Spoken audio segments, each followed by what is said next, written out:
독감 백신 접종 후 사망한 사람이 최소 36명으로 집계됐습니다.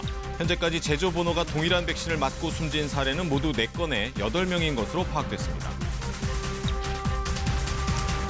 요양병원 등에서 코로나19 집단 감염이 발생하면서 신규 발진자가 이틀 연속세 3자릿수를 기록했습니다. 정부는 다음 주말 헬로윈데이 때 제2의 클럽 사태가 우려된다며 방문 자제를 요청했습니다. 전국 대부분이 대체로 맑은 가운데 오늘 아침 기온이 올가을 들어 가장 춥습니다. 모레까지 중부와 내부, 경북 내륙, 남부 산지에는 영하로 내려가는 곳이 많겠습니다. 라임 사건 관련 검사 술 접대 의혹을 폭로한 김봉현 씨가 검찰이 지난 6월 관련 사실에 대해 먼저 물어봤다고 법무부 감찰에서 진술했다고 밝혔습니다. 술 접대 의혹을 받는 당사자들은 전혀 사실무근이라며 거듭 부인했습니다. 미국의 코로나19 하루 확진자가 7만 명을 넘어 지난 7월 기록한 최고치 수준에 근접했습니다. 트럼프 대통령은 곧 종식된다는 낙관론을 펴는 반면 바이든 후보는 트럼프 때문에 상황이 악화된다는 대조적인 입장을 보이고 있습니다. 여러분 안녕하십니까. 코로나19 통합 뉴스룸 주말 뉴스광장 순서 시작하겠습니다. 독감 백신을 맞은 뒤 숨진 사람이 지금까지 36명으로 확인됐습니다. 의사협회와 일부 지자체가 당분간 백신 접종을 보류하자고 권고하면서 일선 의료기관들의 대응도 엇갈리고 있습니다. 첫 소식 양민철 기자입니다. 독감 백신 접종이 한창이어야 할 의원 내부가 한산합니다. 의사협회가 일주일간 접종 중단을 권고했지만 이 의원은 예방접종을 계속하기로 했습니다. 인과관계가 확실치 않고 무엇보다 2주가량의 항체 형성기를 고려하면 지금 백신 접종을 맞는 게 필요하다는 판단 때문입니다. 우리나라에서 독감이 본격적으로 유행하기 시작하는 게 11월 중순부터예요. 그렇기 때문에 이 시기도 굉장히 중요한데 그 항체 형성 시기까지 생각하면 사실 지금이 적기예요. 반면 경북 포항시와 서울 영등포구 보건소 등 일부 지역에서 자체적으로 백신 접종을 보류할 것을 권고하면서 실제로 일부 의료기관에선 접종을 일시 중단했습니다. 많이 줄었습니다. 네, 상당히 많이 줄었습니다. 한 일주일 정도 텀을 두면서 좀 더 자세하게 조사를 해보고 그 경과를 좀 지켜보는 게 더 낫지 않나 생각을 하고요. 예방접종 지속 여부를 두고도 의료기관 간 대응이 엇갈리는 가운데 질병관리청이 공식 확인한 접종 뒤 사망자는 최소 36명입니다. 부산에선 독감 백신 접종 후 나흘 만에 사망한 사례가 확인됐습니다. 부산 진구에 사는 80대 여성이 지난 19일 지병치료차 대구를 찾았다가 독감 예방접종을 받은 뒤 어제 새벽 숨졌습니다. 서울 양천구에서도 70대 남성이 지난 19일 인근 의원에서 백신을 맞은 뒤 그 다음 날 사망한 사실이 새롭게 파악됐습니다. 이처럼 전국 곳곳에서 접종 뒤 사망 사례가 이어지는 가운데 보건당국과 일선 지자체, 의사단체가 다른 목소리를 내면서 국민들의 혼선만 커지고 있습니다. KBS 뉴스 양민철입니다. 네, 사망 사례 중엔 제조 번호가 같은 백신을 맞고 숨진 사례가 모두 4건입니다. 방역당국은 당초 이런 사례가 있으면 접종을 중단하겠다고 밝혔는데요. 현재까지는 사망과 백신 간의 연관성이 없어서 접종 중단은 하지 않겠다는 입장입니다. 이 내용은 서병립 기자입니다. 지난 21일 경북에서 숨진 73살 여성은 질병관리청에 신고된 실험이상의 22번 사망자와 같은 제품, 같은 제조 번호의 백신을 맞았습니다. 전남에서 숨진 80살 남성도 실험이상의 3번 사망자와 같은 제조 번호의 백신을 맞은 것으로 파악됐습니다. 현재까지 파악된 동일 제품, 동일 제조 번호의 백신을 맞고 사망한 사례는 모두 4건, 8명에 달합니다. 정은경 질병관리청장은 제조 번호가 같은 백신에서 추가 사망자가 나오면 접종을 중단하겠다는 입장을 밝힌 바 있습니다. 그 로트에 대해서는 봉인 조치를 하고 접종을 중단하면서 식약처에 재검정 요청을 해서 백신 제품에 대한 검정을 하도록 되어 있는 상황입니다. 질병관리청은 동일 제조 번호 접종 사례를 포함해 신고된 26명의 사망 사례를 심의한 결과 백신 접종과의 직접적인 연관성은 확인되지 않았다고 밝혔습니다. 그러면서 예방접종을 중단할 상황은 아니라고 판단했다고 설명했습니다. 또 일부 지자체가 자체적으로 접종 유보 결정을 내린 것은 부적절하다며 예방접종과 사망 간의 직접적인 연관성이 확인되지 않은 만큼 접종 사업은 예정대로 진행돼야 한다고 강조했습니다. 전문가들도 지금 예방접종을 중단해서는 안 된다는 의견이 더 많았습니다. 고위험군들에 해당되는 분들은 접종을 11월 중순 이전엔 완료를 하셔야지 안전하게 겨울을 날 수가 있고 또 이 인플루엔자 대유행을 막을 수 있습니다. 다만 추위 등에 약한 고령층을 위해 접종 환경을 개선해야 한다는 목소리도 있습니다. 그와 같은 접종 방식으로는 계속 이런 사망 사례가 늘 수가 있으니까 하루에 이제 한 의료기관에서 30명으로 이제 상한선을 제한해서 고령자분들께서 편안하게 이제 접종을 받을 수 있는 이 접종 방식이나 한편 백신 접종 후 이틀 만에 숨진 인천 17살 고등학생의 사인은 백신과 무관한 것으로 밝혀졌습니다. KBS 뉴스 서병립입니다. 네, 코로나19 신규 확진자 수는 이틀 연속 세 자릿수를 기록했습니다. 요양시설과 공항 화물터미널 등 집단 감염이 곳곳에서 계속 이어지고 있습니다. 취재기자 전화로 연결해서 자세한 소식 들어보죠. 송락규 기자, 먼저 신규 확진자 현황부터 전해주시죠. 네, 어제 0시 기준 코로나19 신규 확진자는 155명입니다. 이틀 연속 세 자릿수를 기록했고요. 지난 9월 11일 이후 42일 만에 가장 많습니다. 신규 확진자 가운데 국내 발생은 138명, 해외 유입 사례는 17명입니다. 국내 발생을 지역별로 보면 경기가 98명, 서울 19명 등 수도권의 신규 확진자가 집중됐습니다. 30명대까지 올라갔던 해외 유입 사례는 이틀째 10명대를 유지하며 비교적 안정화되는 모습입니다. 네, 확진자 수가 다시 세 자릿수로 늘면서 우려를 낳고 있는데요. 이렇게 늘어나는 원인도 짚어주시죠. 네, 방역당국은 최근 확진자 증가세가 요양병원과 요양시설, 어르신 주간보호시설과 같은 취약시설에서 집단 감염이 잇따랐기 때문이라고 밝혔습니다. 실제 새로 보고된 집단 감염 사례를 보면요. 어제 경기 남양주 행복회 요양원에 입소자와 종사자 34명이 확진 판정을 받았습니다. 그제 입소자 1명이 확진 판정을 받은 뒤 하루 만에 누적 확진자가 35명으로 늘어난 겁니다. 그 밖에 직장이나 소규모 모임 등에서의 산발적인 집단 감염도 이어지고 있는데요. 인천공항 화물터미널에서 지난 14일 첫 확진자가 나온 이후 10명이 추가로 양성 판정을 받아 누적 확진자는 11명입니다. 서울 강남구 스타큐 당구장에서 5명, 관악구 삼모스포렉스 수영장에서 2명이 추가로 확진됐습니다. 네, 다음 주 주말이 헬로윈데이인데요. 사람들 이동이 많아서 감염이 확산되지 않을까 방역당국의 고심도 크다고요. 네, 방역당국은 오는 31일 헬로윈데이를 전후해 젊은이들의 클럽 방문 등이 늘어날 것으로 보고 클럽 방문 등을 자제해 줄 것을 촉구했습니다. 자칫 지난 5월 이태원 클럽 사태처럼 대규모 확산을 불러올 수 있다는 건데요. 혹시 클럽 등을 가게 되더라도 마스크 착용과 같은 방역 수칙을 철저히 지켜달라고 당부했습니다. 서울시는 헬로윈 전날인 오는 30일부터 이틀 동안 경찰청 등과 함께 이태원 일대 고위험 시설 등을 돌며 야간 합동 단속을 할 계획입니다. 한편 정부는 이달 말 예정된 사회적 거리두기 단계 개편과 관련해 집합 금지나 영업 중단 등과 같은 강제 조치는 최소화할 방침이라고 밝혔습니다. 지금까지 사회부에서 KBS 뉴스 송락규입니다. 오늘 아침이 어제보다 더 추운 것 같습니다. 경기와 강원 북부 지역에는 한파주의보도 내려졌는데요. 모레까지 영하로 내려가는 지역도 많다고 합니다. 기상센터 연결해보죠. 배혜지 캐스터, 오늘 아침 기온이 많이 떨어졌죠? 네, 이렇게 겨울이 오겠구나 싶을 정도로 찬바람이 강하게 불고 있습니다. 지금 경기 북부와 강원 북부 지역, 강원 산간 지역에는 한파주의보가 내려져 있고요. 오늘 아침 대관령이 영하 2.8도, 보은과 봉화도 영하로 기온이 뚝 떨어졌습니다. 서울도 아침 기온 3.8도로 어제보다 기온이 더 낮아서 춥습니다. 오늘 아침까지가 추위의 절정을 보이겠고요. 오늘 저녁부터는 서풍 계열의 바람이 불면서 찬바람은 조금 줄어들겠습니다. 그래도 내일 아침까지는 일부 지역에서 영하로 기온이 떨어지는 곳이 있는 만큼 농작물 피해 없도록 각별히 유의하셔야겠습니다. 기온은 점차 오르겠지만 큰 일교차는 주의하셔야겠습니다. 지금 위성 영상을 보면 전국의 하늘은 대체로 맑은 상태입니다.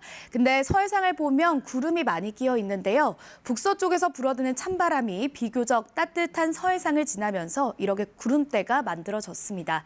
겨울철에 자주 볼 수 있는 구름의 형태인데요. 이 구름 때문에 지금 호남 서해안과 제주도에는 산발적으로 빗방울이 떨어지고 있습니다. 이 빗방울은 오전이면 대부분 그치겠습니다. 오늘 전국이 대체로 맑긴 하겠지만 제주도와 울릉도, 독도에는 강풍주의보가 발효 중입니다. 시설물 피해 없도록 각별히 유의하셔야겠습니다. 기상센터에서 전해드렸습니다. 윤석열 검찰총장이 국정감사에서 라임 사건 관련 검사 술 접대 의혹을 최근 언론 보도를 보고 처음 접했다고 밝혔는데요. 검찰 수사팀은 이보다 먼저 알았을 수 있다는 정황도 제기했습니다. 접대 사실을 폭로한 김봉현 전 회장 측은 지난 6월 수사검사가 술 접대 의혹에 대해 자신에게 먼저 물어봤고 이 사실을 법무부 감찰에서 진술했다고 KBS에 밝혔습니다. 정재우 기자의 보도입니다. 김봉현 씨가 현직 검사 3명에게 술 접대를 했다고 주장하는 유흥주점입니다. 지난 4월 검찰이 이곳을 압수수색했는데 윤석열 검찰총장은 검사 술 접대 의혹과는 관련이 없었다고 밝혔습니다. 김봉현 체포 전이라 요거는 김봉현의 무슨 진술을 듣고 한 것이 아니고 접대받은 검사들에 대해서 요때는 안 나왔는 것 같습니다. 김 씨의 입장문이 나오고 나서야 검사 술 접대 의혹을 알았다는 게 검찰의 입장입니다. 저는 하여튼 이 언론 보도를 최초로 접하고 남부에 즉각적인 수사를 지시해. 그런데 김 씨 측은 KBS 취재진과 만나 김 씨의 폭로 전에 검찰이 이미 술 접대 사실을 알고 있었다고 주장했습니다. 지난 6월 초 남부지검에서 조사를 받던 중 검사가 김 씨에게 검사랑도 술 한잔 하셨다면서요라고 먼저 물어왔고 이에 김 씨는 당시 술자리에 있었던 검사가 여기 복도에서 자주 뵙는 분이라며 수사팀에 속해 있는 한 검사를 특정해 얘기해줬다는 겁니다. 김 씨 측은 최근 법무부 감찰 조사에서도 이런 내용을 진술했다고 주장했습니다. 김 씨가 검찰에 특정해준 검사는 술 접대 자리에서도 가장 늦게까지 남아있었던 인물이라고도 전했습니다. 그러나 김 씨에게 먼저 술자리를 가졌냐고 물었다고 지목된 검사는 KBS와의 통화에서 전혀 사실 무근이고 검사 술 접대 의혹도 입장문을 보고 처음 알게 됐다고 밝혔습니다. 검사 술 접대를 주선한 것으로 지목된 이주형 변호사 역시 검사 술 접대 의혹은 사실이 아니라고 거듭 부인했습니다. 안녕하세요. 검사 술 접대 의혹을 폭로한 김 씨의 진술과 당사자 해명이 엇갈리고 있는 만큼 의혹 당사자들의 통화 기록과 위치 정보 등 객관적인 증거 확보가 사실 여부를 확인하는 관건이 될 것으로 보입니다. KBS 뉴스 정재우입니다. 조국 전 민정수석의 유재수 감찰 무마 의혹 재판에서 당시 감찰을 지휘했던 박형철 전 반부패 비서관이 수사 의뢰가 필요하다는 의견을 여러 차례 전했지만 조 전 수석이 감찰을 중단시켰다고 증언했습니다. 반면 또 다른 당사자인 백원우 전 민정비서관은 회의를 통해 정무적 판단을 했던 것이라고 반박했습니다. 최유경 기자입니다. 유재수 당시 금융위국장에 대한 감찰을 지휘했던 박형철 전 반부패 비서관. 재판에 출석해 유 씨의 혐의가 상당해 수사 의뢰나 감사원 이첩 등이 필요하다고 여러 차례 보고했는데 조국 전 민정수석이 백원우 전 민정비서관과 논의한 뒤 자신에게 감찰 중단을 지시했다고 말했습니다. 정상적인 감찰 종료라고 생각하진 않았다고도 밝혔습니다. 첩보 근거가 약했다는 조 전 수석의 국회 답변도 사실과 다르다고 했습니다. 그 비첩보 자체에 대해서는 근거가 약하다고 보았습니다. 그런데 그 비첩보와 관계없는 좀 사적인 문제가 나왔습니다. 감찰이 정상적으로 종료된 것처럼 보이기 위해 만든 허위 방어 논리라는 겁니다. 최종적으로 두 비서관과 함께 감찰 중단을 결정했다는 조 전 수석의 3인 회의 주장도 사실이 아니라고 말했습니다. 하지만 동료 백 전 비서관의 기억은 달랐습니다. 회의 자리에서 박 전 비서관이 감찰 결과를 브리핑했는데 유 씨의 비위 액수가 크지 않고 권력형 비리도 아니라는 생각에 사표를 받는 선에서 마무리하는 정무적 판단을 했다는 겁니다. 수사 의뢰를 주장한 박 전 비서관의 강경론과 사표 수리를 주장한 자신의 온건론 사이에서 조 전 수석이 심사숙고해 최종 결정했다는 주장입니다. 다만 김경수, 윤건영 두 사람으로부터 유 씨의 입장도 들어달라는 민원을 받은 것은 맞다고 밝혔습니다. 다음 달 3일 열리는 재판에선 조국 전 수석이 직접 감찰 중단 경위에 대해 증언할 예정입니다. KBS 뉴스 최혜경입니다. 윤석열 검찰총장이 출석한 대검찰청 국정감사. 어제 새벽 1시 조금 넘어 끝났습니다.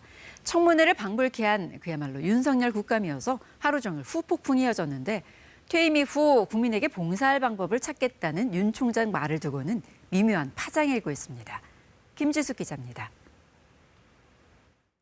날선 공방과 거침없는 답변은 밤 늦게도 계속됐습니다. 검찰 건이 어떻게 얼마나 남용됐는지 그 사례들을 제가 지금 좀 보여드리면서 말씀을 드릴게요. 조국 전 장관 수사 등 10여 개의 사례를 나열하자 동의할 수 없다는 윤 총장. 일방적으로 하시면 저는 참 어이가 없습니다. 저는. 답변 태도를 놓고 다시 공방이 오갔습니다. 사과하셔야 될 것 같습니다. 사과를 요청드립니다. 저는 사과 못합니다. 그리고 제가 사과할 것 같으면 그런 말씀 드리지도 않았고요. 정계 진출 의사를 묻자 말을 아끼면서도 부정하진 않았습니다. 국민들을 위해서 어떻게 봉사할지 그런 방법은 좀 천천히 퇴임하고 나서 한번 생각해 보겠습니다. 지금은 제가 그래서 그건 제가 지금 말씀드리기 어렵습니다.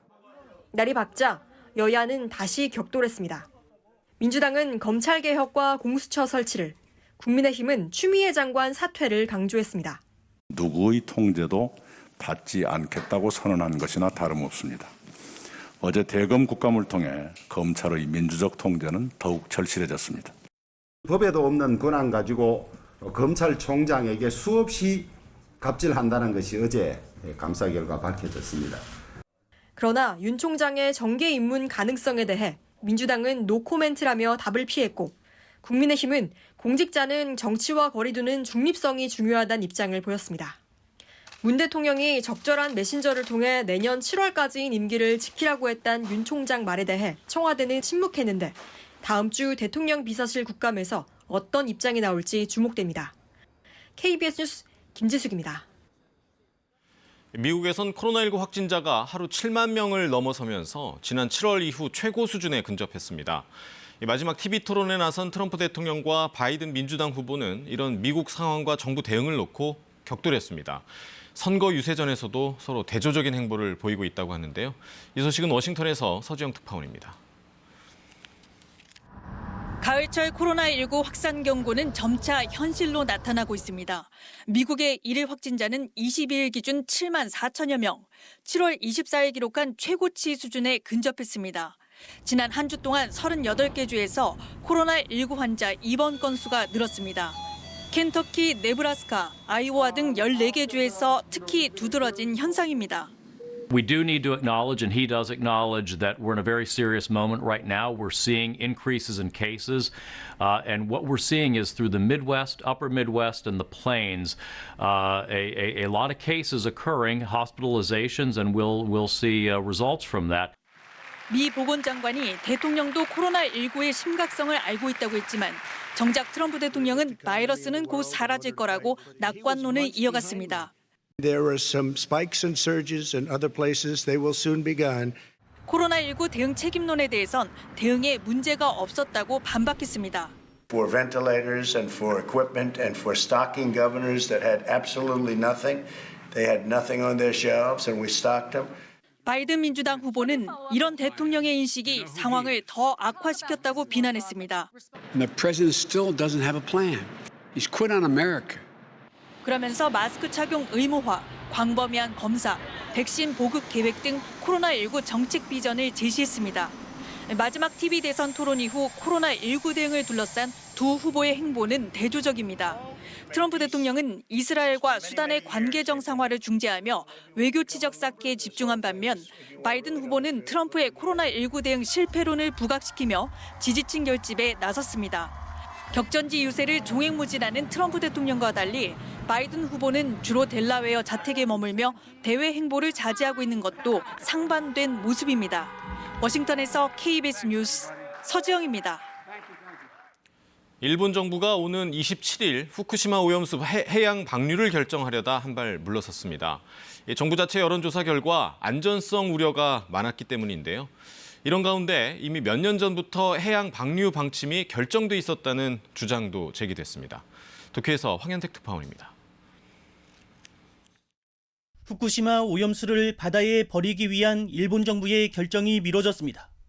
당초 오는 27일이 유력했는데 이를 공식 부인했습니다.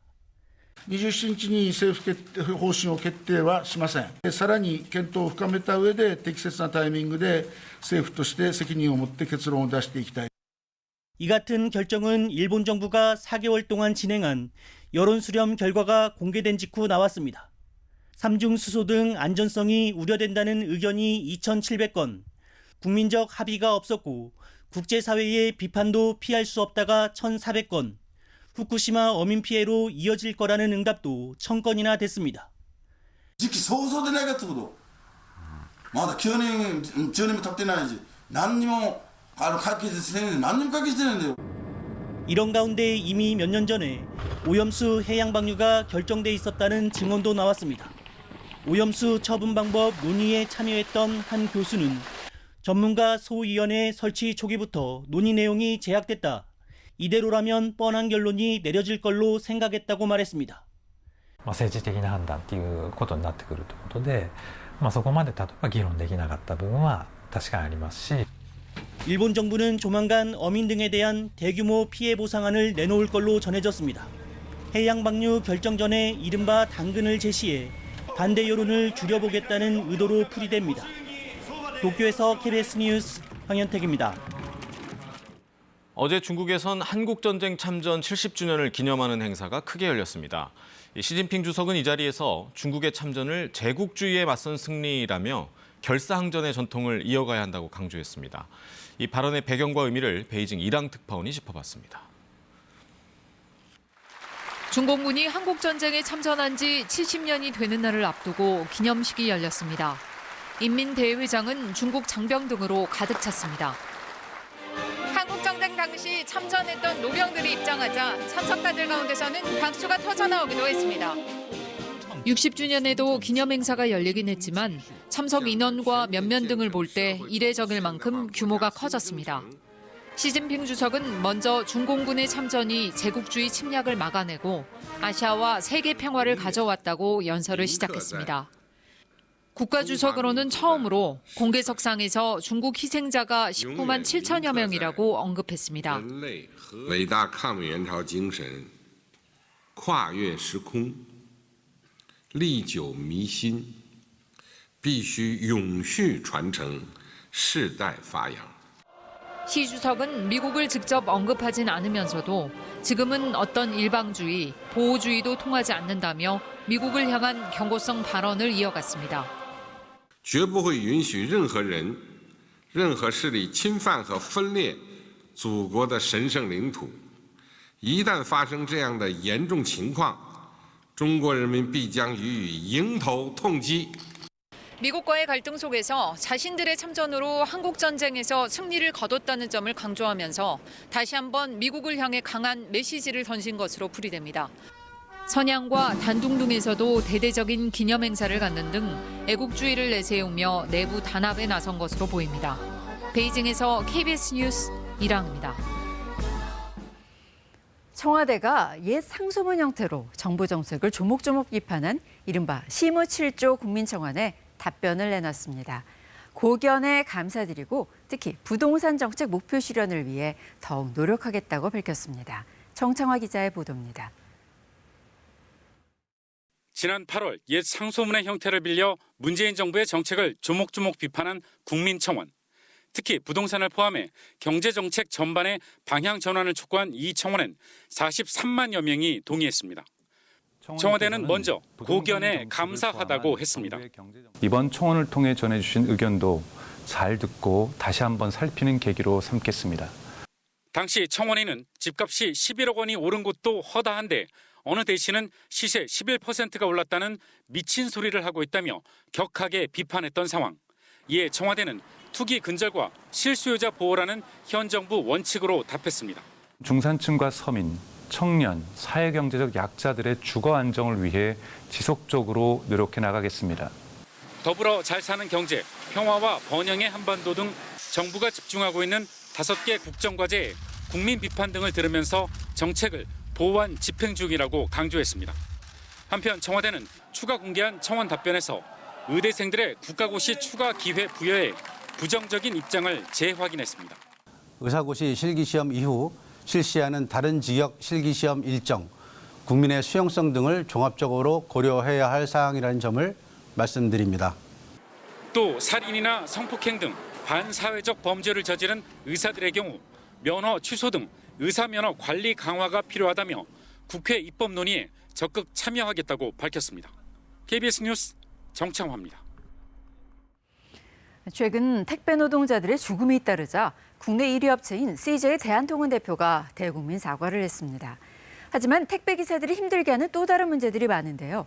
최근 일부 대리점들이 택배 기사들로부터 떼가는 수수료를 더 올리겠다며 갑질을 하고 있다는 제보가 KBS에 접수됐습니다. 어떻게 된 일인지 양예빈 기자가 취재했습니다. CJ 대한통운 한 대리점에서 일하는 택배기사 A씨는 얼마 전 대리점 소장에게서 황당한 요구를 받았습니다. 대리점에 내는 수수료를 올려달란 겁니다. 갑자기 산재보험 가입해야 된다고 하면서 계약서를 갖고는 수수료 5% 올 테니까 사인하시오 이런. 지난해 A씨가 대리점과 맺은 계약서. 대리점 운영과 관리를 위해 택배기사의 수익에서 3.3%를 수수료로 공제한다고 돼 있습니다. 택배기사들은 물건 한 개를 배달하고 보통 800원 정도를 받는데 그중 26원을 대리점이 떼가는 구조입니다. 그런데 이걸 5%로 올리고 6개월 앞당겨 재계약하자는 겁니다. 사람들은 이제 그런 압박 못 이겨서 사인했고요. 이제 저랑 몇 명은 이제 버티고 있는 거죠. 협박을 하는 이제 후회하지 마라, 뭐 나중에 계약 안 해주겠다. 뭐. 대리점이 내세운 이유는 산재보험 가입. 그동안은 보험료 부담 등으로 가입 의무를 지키지 않던 대리점들이 최근 산재제외 신청서 대필 등 택배기사들의 산재 가입과 관련한 지적이 잇따르자 이제 와서 택배기사에게 부담을 넘기려 한다는 겁니다. 산재보험 가입하는 명목을 해가지고 결론적으로 저희가 더 내는 거죠.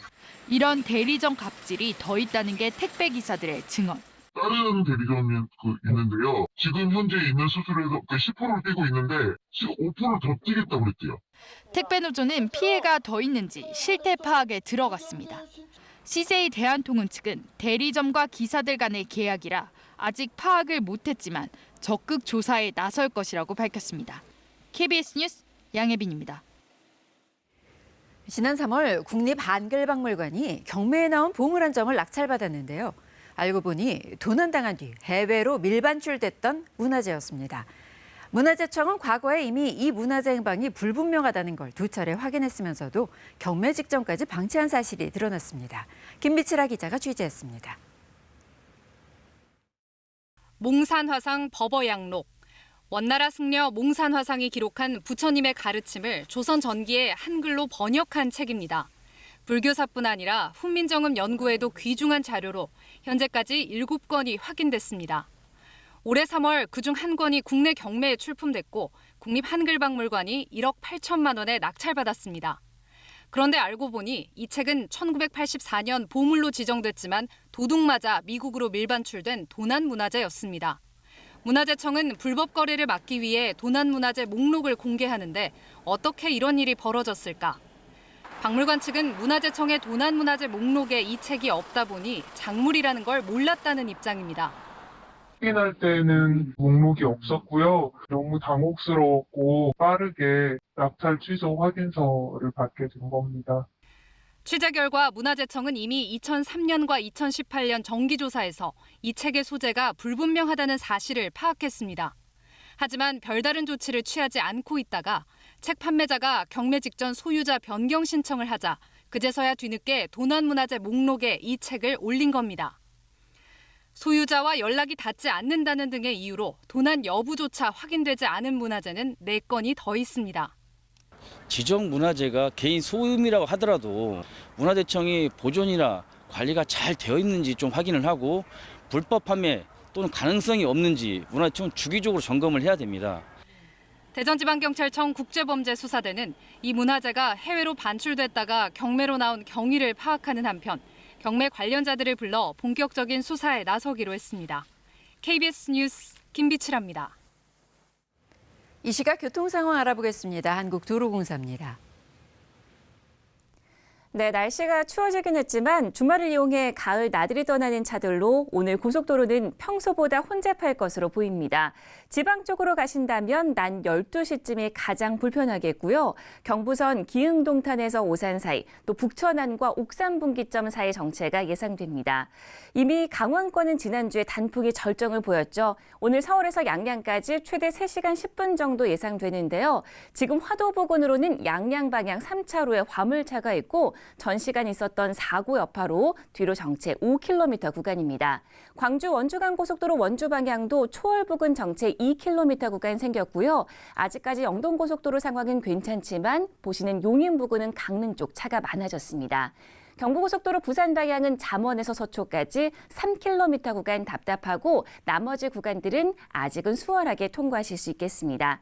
전자석 안전띠 착용 잘하시고요. 고속도로 교통방송이었습니다. 찬바람 때문에 옷깃을 절로 여미게 되는 아침입니다. 오늘 아침 추위가 절정을 보이고 있는데요. 경기 북부와 강원 북부 지역, 강원 산간 지역에는 한파주의보가 발효 중인 가운데 대관령의 아침 기온이 영하 2.8도, 봉화와 보은도 영하의 기온으로 출발했습니다. 서울도 3.7도로 어제 아침보다 날이 더 춥습니다. 오늘 저녁부터는 서풍 계열의 바람이 불어오면서 찬바람이 점차 줄어들 것으로 예상됩니다. 그래도 내일 아침까지는 일부 내륙 지역을 중심으로 영하로 기온이 떨어지는 곳이 있겠습니다. 앞으로 큰 일교차는 계속해서 주의해 주셔야겠습니다. 지금 전국의 하늘은 대체로 맑은데요. 북서쪽에서 차가운 바람이 불어들면서 비교적 따뜻한 서해상을 지나면서 이렇게 구름이 만들어졌습니다. 이 때문에 호남 서해안과 제주도에는 오전까지 빗방울이 떨어지는 곳이 있겠습니다. 오늘 제주도에는 강풍주의보가 발효 중인데요. 오전까지 바람이 매우 강하게 불겠습니다. 울릉도와 독도에서도 강풍으로 인한 시설물 피해 없도록 유의하셔야겠습니다. 현재 기온 어제 아침보다 더 낮습니다. 춘천이 영하 1.2도, 안동 1.3도, 광주는 9.1도에 머물러 있습니다. 한낮에도 기온이 크게 오르지 못하겠는데요. 서울이 14도, 대전 15도, 강릉 16도, 광주 15도, 부산 17도 예상됩니다.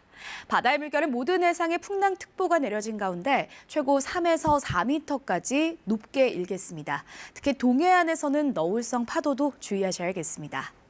당분간 맑은 날씨는 계속되겠습니다. 하지만 대기가 무척 건조해지는 만큼 불씨 관리 철저히 해주셔야겠습니다. 날씨 전해드렸습니다. 독감 백신을 맞고 나서 숨지는 사례가 지금까지 36건으로 집계됐습니다. 의사협회와 일부 지자체가 백신 접종을 당분간 보류하자는 권고를 내놓으면서 일선 의료기관들의 대응도 엇갈리고 있습니다. 양민철 기자입니다. 독감 백신 접종이 한창이어야 할 의원 내부가 한산합니다. 의사협회가 일주일간 접종 중단을 권고했지만 이 의원은 예방접종을 계속하기로 했습니다. 인과관계가 확실치 않고 무엇보다 2주가량의 항체 형성기를 고려하면 지금 백신 접종을 맞는 게 필요하다는 판단 때문입니다. 우리나라에서 독감이 본격적으로 유행하기 시작하는 게 11월 중순부터예요. 그렇기 때문에 이 시기도 굉장히 중요한데 그 항체 형성 시기까지 생각하면 사실 지금이 적기예요. 반면 경북 포항시와 서울 영등포구 보건소 등 일부 지역에서 자체적으로 백신 접종을 보류할 것을 권고하면서 실제로 일부 의료기관에선 접종을 일시 중단했습니다. 많이 줄었습니다. 네, 상당히 많이 줄었습니다. 한 일주일 정도 텀을 두면서 좀 더 자세하게 조사를 해보고 그 경과를 좀 지켜보는 게 더 낫지 않나 생각을 하고요. 예방접종 지속 여부를 두고도 의료기관 간 대응이 엇갈리는 가운데 질병관리청이 공식 확인한 접종 뒤 사망자는 최소 36명입니다. 부산에선 독감 백신 접종 후 나흘 만에 사망한 사례가 확인됐습니다. 부산 진구에 사는 80대 여성이 지난 19일 지병치료차 대구를 찾았다가 독감 예방접종을 받은 뒤 어제 새벽 숨졌습니다. 서울 양천구에서도 70대 남성이 지난 19일 인근 의원에서 백신을 맞은 뒤 그 다음 날 사망한 사실이 새롭게 파악됐습니다. 이처럼 전국 곳곳에서 접종 뒤 사망 사례가 이어지는 가운데 보건당국과 일선 지자체, 의사단체가 다른 목소리를 내면서 국민들의 혼선만 커지고 있습니다. KBS 뉴스 양민철입니다. 앞서 보신 것처럼 산발적인 집단 감염이 계속 이어지고 있는데요. 다음 주 주말은 서양축제죠. 헬로윈데이입니다. 지난 5월 이태원 클럽에서 시작된 감염이 수도권으로 크게 번졌던 적이 있는 만큼 방역당국의 우려도 커지고 있습니다. 우한솔 기자입니다. 지난 13일 청와대 국민청원 홈페이지에 올라온 글입니다. 일주일 앞으로 다가온 헬로윈데이에 이태원과 홍대, 강남 일대에서 파티를 제지해달라는 내용입니다. 이태원 클럽에서 퍼진 코로나 확산 사태의 재발이 우려된다는 겁니다. 방역당국도 감염 확산의 위험 요인으로 지목하고 있습니다. 제2의 클럽 사태를 초래할 위험이 매우 큰 상황입니다. 다음 주말에 클럽과 유흥시설을 단속해달라는 국민청원마저 올라올 정도로 이태원 클럽발 확산때는 연휴가 끝나기도 전에 거리두기 단계 완화 결정이 내려져 클럽에 사람들이 모이기 시작했고 결국 첫 확진자가 나왔습니다. 서울시는 이후 유흥시설에 집합 금지 조치를 했지만 5일 만에 관련 확진자는 100명을 넘어섰습니다. 지난 5월 초와 달리 최근 2달 동안에는 수도권을 중심으로 확진자가 100여 명씩 나오고 있는 상황. 그만큼 대규모 확산으로 이어질 가능성이 더 큰 겁니다. 이 때문에 서울시와 식약처, 서울지방경찰청 등은 다음 달 3일까지 시간제 운영이 의무화된 고위험 시설을 점검하고 특히 30일과 31일엔 야간 합동 단속도 강화됩니다. 클럽과 감성주점, 콜라텍 등이 대상입니다. 방역당국은 반복적으로 수칙이 지켜지지 않거나 집단 감염이 발생하면 무대 운영 금지 등 제한 조치를 추가하는 방안도 검토하고 있습니다. 감염의 사례가 또 발생하지 않도록 이와 관련해서는 대응 방안들을 마련해서 보고를 할 예정에 있습니다. 이와 함께 또 다른 감염 취약시설인 콜센터와 직업훈련기관, 또 유사 방문 판매업체가 집중된 지역에도 합동 점검을 계속 실시할 계획입니다. KBS 뉴스 오한솔입니다. 일제강점기 시절 만주 지역에서 활동하던 독립군 부대가 일본군을 크게 물리친 봉오동 전투. 이 승리를 이끌었던 독립군 총사령관 홍범도 장군의 생전 영상을 KBS가 입수했습니다.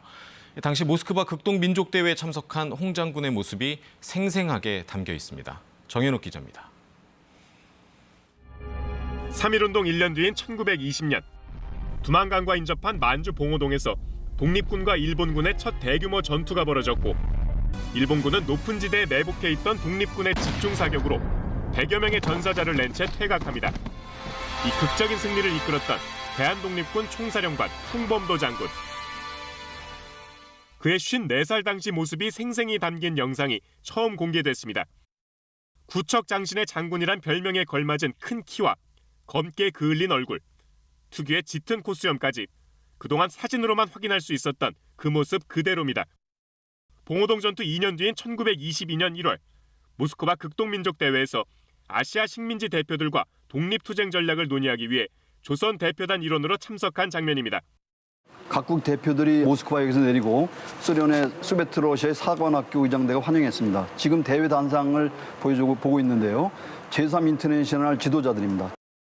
영상에는 여운형과 권혜라 등 걸출한 독립운동가들의 젊은 시절 모습도 함께 담겨 있습니다.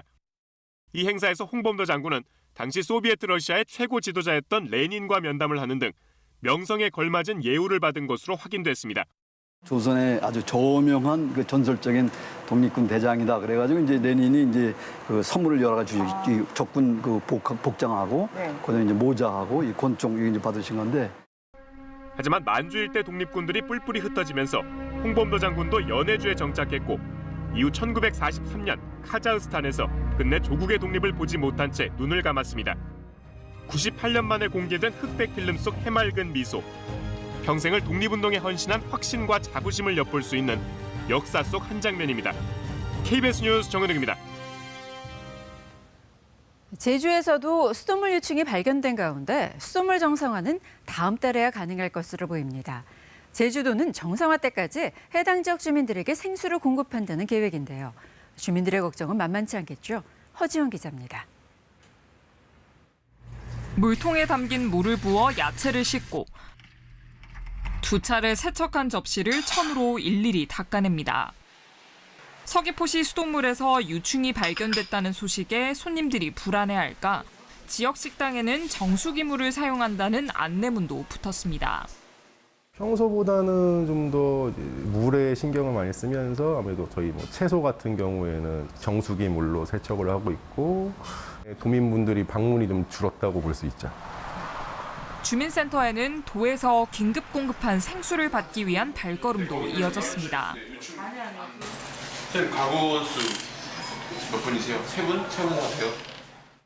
생수 엿새치를 한가득 채워가지만 걱정은 쉽게 가시지 않습니다.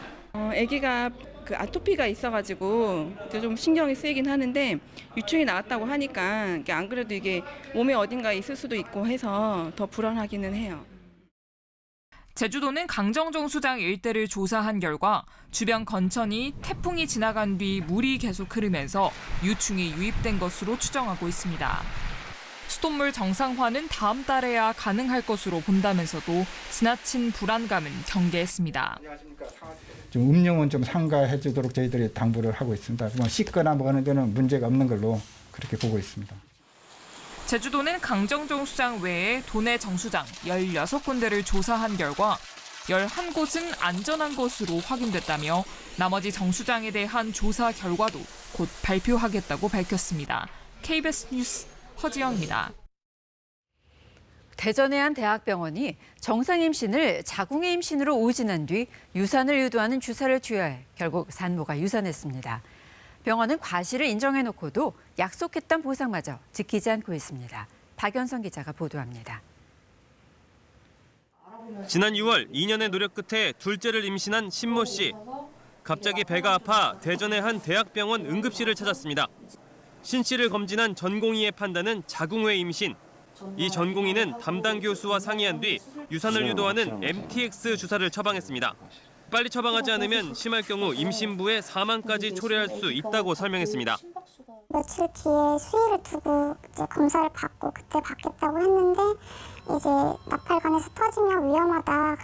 하지만 오진이었습니다. 이틀 뒤 다른 병원에서 정상 임신 판정을 받은 겁니다. 해당 대학병원에 항의하자 병원 측은 다시 검사를 한 뒤 오진임을 인정했습니다. 하지만 항암제 성분의 약물이 이미 태아에게 들어간 뒤였고 결국 한 달 뒤 유산했습니다. 너무 트라우마가 심해서 그 화장실도 집에서도 제대로 못 갔거든요, 사실은. 신 씨는 그런데도 병원 측이 사과 한마디 없었고 다시 아이를 가질 수 있도록 시험관 시술을 지원한다고 해놓고 치료비만 주겠다며 말을 바꿨다고 주장합니다. 이에 대해 병원 측은 시술 지원을 공식적으로 약속한 적은 없다고 해명했습니다. 성급하게 오진한 부분에 대한 법적 책임은 다 질 거고요.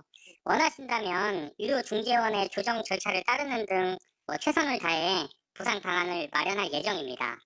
오진으로 아이를 잃고도 피해자 가족은 의료 분쟁 조정과 소송으로 힘겨운 싸움을 해야 할 처지에 놓였습니다. KBS 뉴스 박연선입니다. 나들이 하기 좋은 계절이지만 코로나19 확산 우려로 가을 축제들이 열리지 못하고 있는데요. 올해로 11년째를 맞는 제주 올레걷기 축제도 사상 첫 비대면 방식으로 막을 올렸습니다. 민소영 기자입니다. 해마다 세계 각지에서 10,000명 넘게 다녀가는 제주 올레 걷기 축제. 3, 2, 1. 올해는 대규모 개막식 대신 저마다 손에 쥔 리본을 풀면서 축제 시작을 알립니다. 한날 한시에 수천 명이 몰려다니며 걷던 올레길. 올해는 10대명씩 띄엄띄엄 걸어갑니다.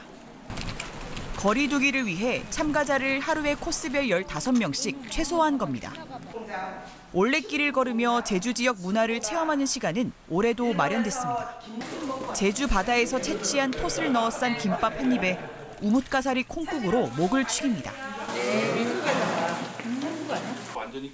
제주 메밀과 백도라지 등으로 빚은 술을 입에 머금고 음미하며 코로나로 지치고 우울해진 마음을 달래봅니다. 걱정을 많이 했었는데 그래도 가을에 겨울이 오기 전에 걸으면서 조금 저조했던 다운됐던 우울감이 조금 없어지는 것 같아요. 코로나19 시국으로 참여하지 못한 많은 올레꾼의 아쉬움은 온라인으로 달래줍니다. 올레길을 걷는 모습을 실시간 생중계하고 문화 행사도 간접 체험할 수 있습니다. 코로나19에 맞춰서 정부의 방역 대책을 지키면서도 또 길이 주는 위로, 평화 이런 것을 올레꾼들이 경험할 수 있도록 분산형 축제를 갖는데 청명한 가을 하늘 아래 열린 제주 올레 걷기 축제는 다음 달 14일까지 이어지며 제주 올레길의 매력을 선사합니다. KBS 뉴스 민소영입니다. 여자 프로바둑 조혜연 구단이 1년간 스토킹 피해를 당했다고 전해드렸는데요. 법원이 가해자의 혐의 대부분을 유죄로 판단하고 징역 2년을 선고했습니다. 이 소식은 이세준 기자입니다. 스토킹 피해 신고에 경찰이 출동했는데도 아랑곳하지 않는 남성.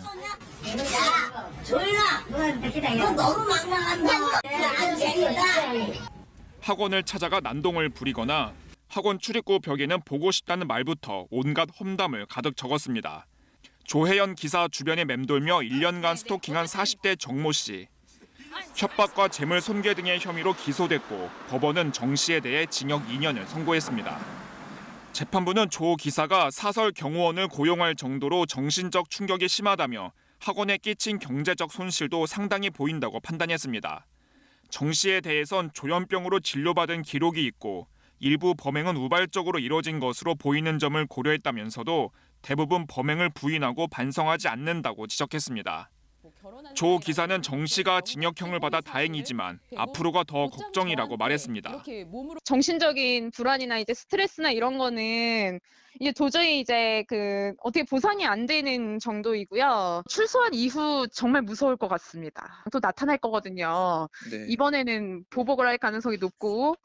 지난 4월 청와대 홈페이지에 국민청원을 올리며 스토킹 피해 사실을 폭로한 조 기사. 스토킹 범죄의 처벌 수위를 높이는 스토킹 방지법이 통과되지 않는 한 이 같은 피해는 반복될 것이라며 다시 한번 입법을 촉구했습니다. KBS 뉴스 이세중입니다. 김병기 의원 아들 군 특혜 의혹 후속 보도입니다. 한 공군 장성이 김 의원 아들과 갈등을 빚던 공군 간부를 부당하게 처벌하려고 한 사실이 확인됐습니다. 해당 간부는 석연치 않은 이유로 국방부 인사 발령도 취소됐습니다. 이호윤 기자입니다. 김병기 의원 아들이 지난해 5월 작성해 제10전투 비행단 감찰실에 제출한 서면 진술서입니다. 낙엽을 쓰라는 명령을 이행하지 못했더니 상관인 A 중사가 욕설을 했다. 비웃고 경멸하는 눈빛을 보냈다. 국회의원 아들인 자신이 들으라는 듯 국방개혁 정책을 비판해 모욕감을 느꼈다는 겁니다. 그러면서 아버지가 A 중사에 대해 다른 부모 가슴에 천추의 한을 남길 자라고 말했다고 적었습니다. 이 진술서를 토대로 감찰실은 A 중사를 감찰했고 5차례가량 조사했습니다. A 중사는 사실무근이라고 강하게 부인했고 결국 증거 부족 등을 이유로 무혐의 결정이 나왔습니다. 아무래도 근무하는 것이 수사집이다 보니까 보건이나 이런 거나. KBS가 확인한 김병기 의원 아들 관련 첩보 문건에는 부대 최고 책임자인 박치로 단장이 무혐의 결론에도 지속적으로 A 중사 처벌을 주장했다는 내용이 담겼습니다. 이에 법무실장이 무리하게 처벌을 요구할 경우 직권남용으로 해를 입을 수 있다는 취지로 조언한 것으로 확인됐습니다. 결국 무혐의가 확정되자 박 단장은 김병기 의원에게 전화해 감찰 결과를 알려주기도 했습니다. 더 이상 불합리한 어떤 그런 부분들이 없도록 군대 생활 이렇게 정상적으로 잘 할 수 있도록 하겠다 어떤 그런 부분 차원에서 제가 한번 그거 했지. 애가 고통을 당하고 있으면요 다른 어떤 병사들도 똑같이 합니다. A 중사는 올해 1월 선호부서인 국방부 조사본부로 인사 발령을 받았습니다. 국방부는 이동 직전인 지난 5월 돌연 발령을 취소했습니다. 수사관 경력이 2년 6개월로 짧고 주요 보직 경험이 없다는 게 사유였습니다. 당초에는 없었던 수사관 경력 5년 조건을 추가했는데 적임자가 없자 경력 조건을 다시 낮췄습니다. 직후도 다 서울에 구해놓은 겁니다.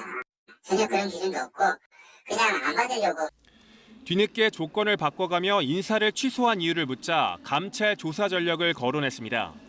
병사하고 마찰이 있어서 감찰 조사를 받았다는 내용이 있었습니다. 그 병사가 김병기 의원 아들이잖아요. 저도 잘 몰랐습니다. 그 당시에는. 좀 더 좋은 자원을 보내달라 그런 취지로. 취재진은 김병기 의원에게 A 중사에 대한 감찰이나 처벌을 요구한 적이 있는지 인사 취소에 관여했는지 질의했지만 김 의원은 강하게 부인했습니다. 아버지 때문에 역차별을 받는 것으로 생각해 어떤 요구도 하지 않았으며 A 중사 사건의 본질은 군대 내 괴롭힘이라고 반박했습니다.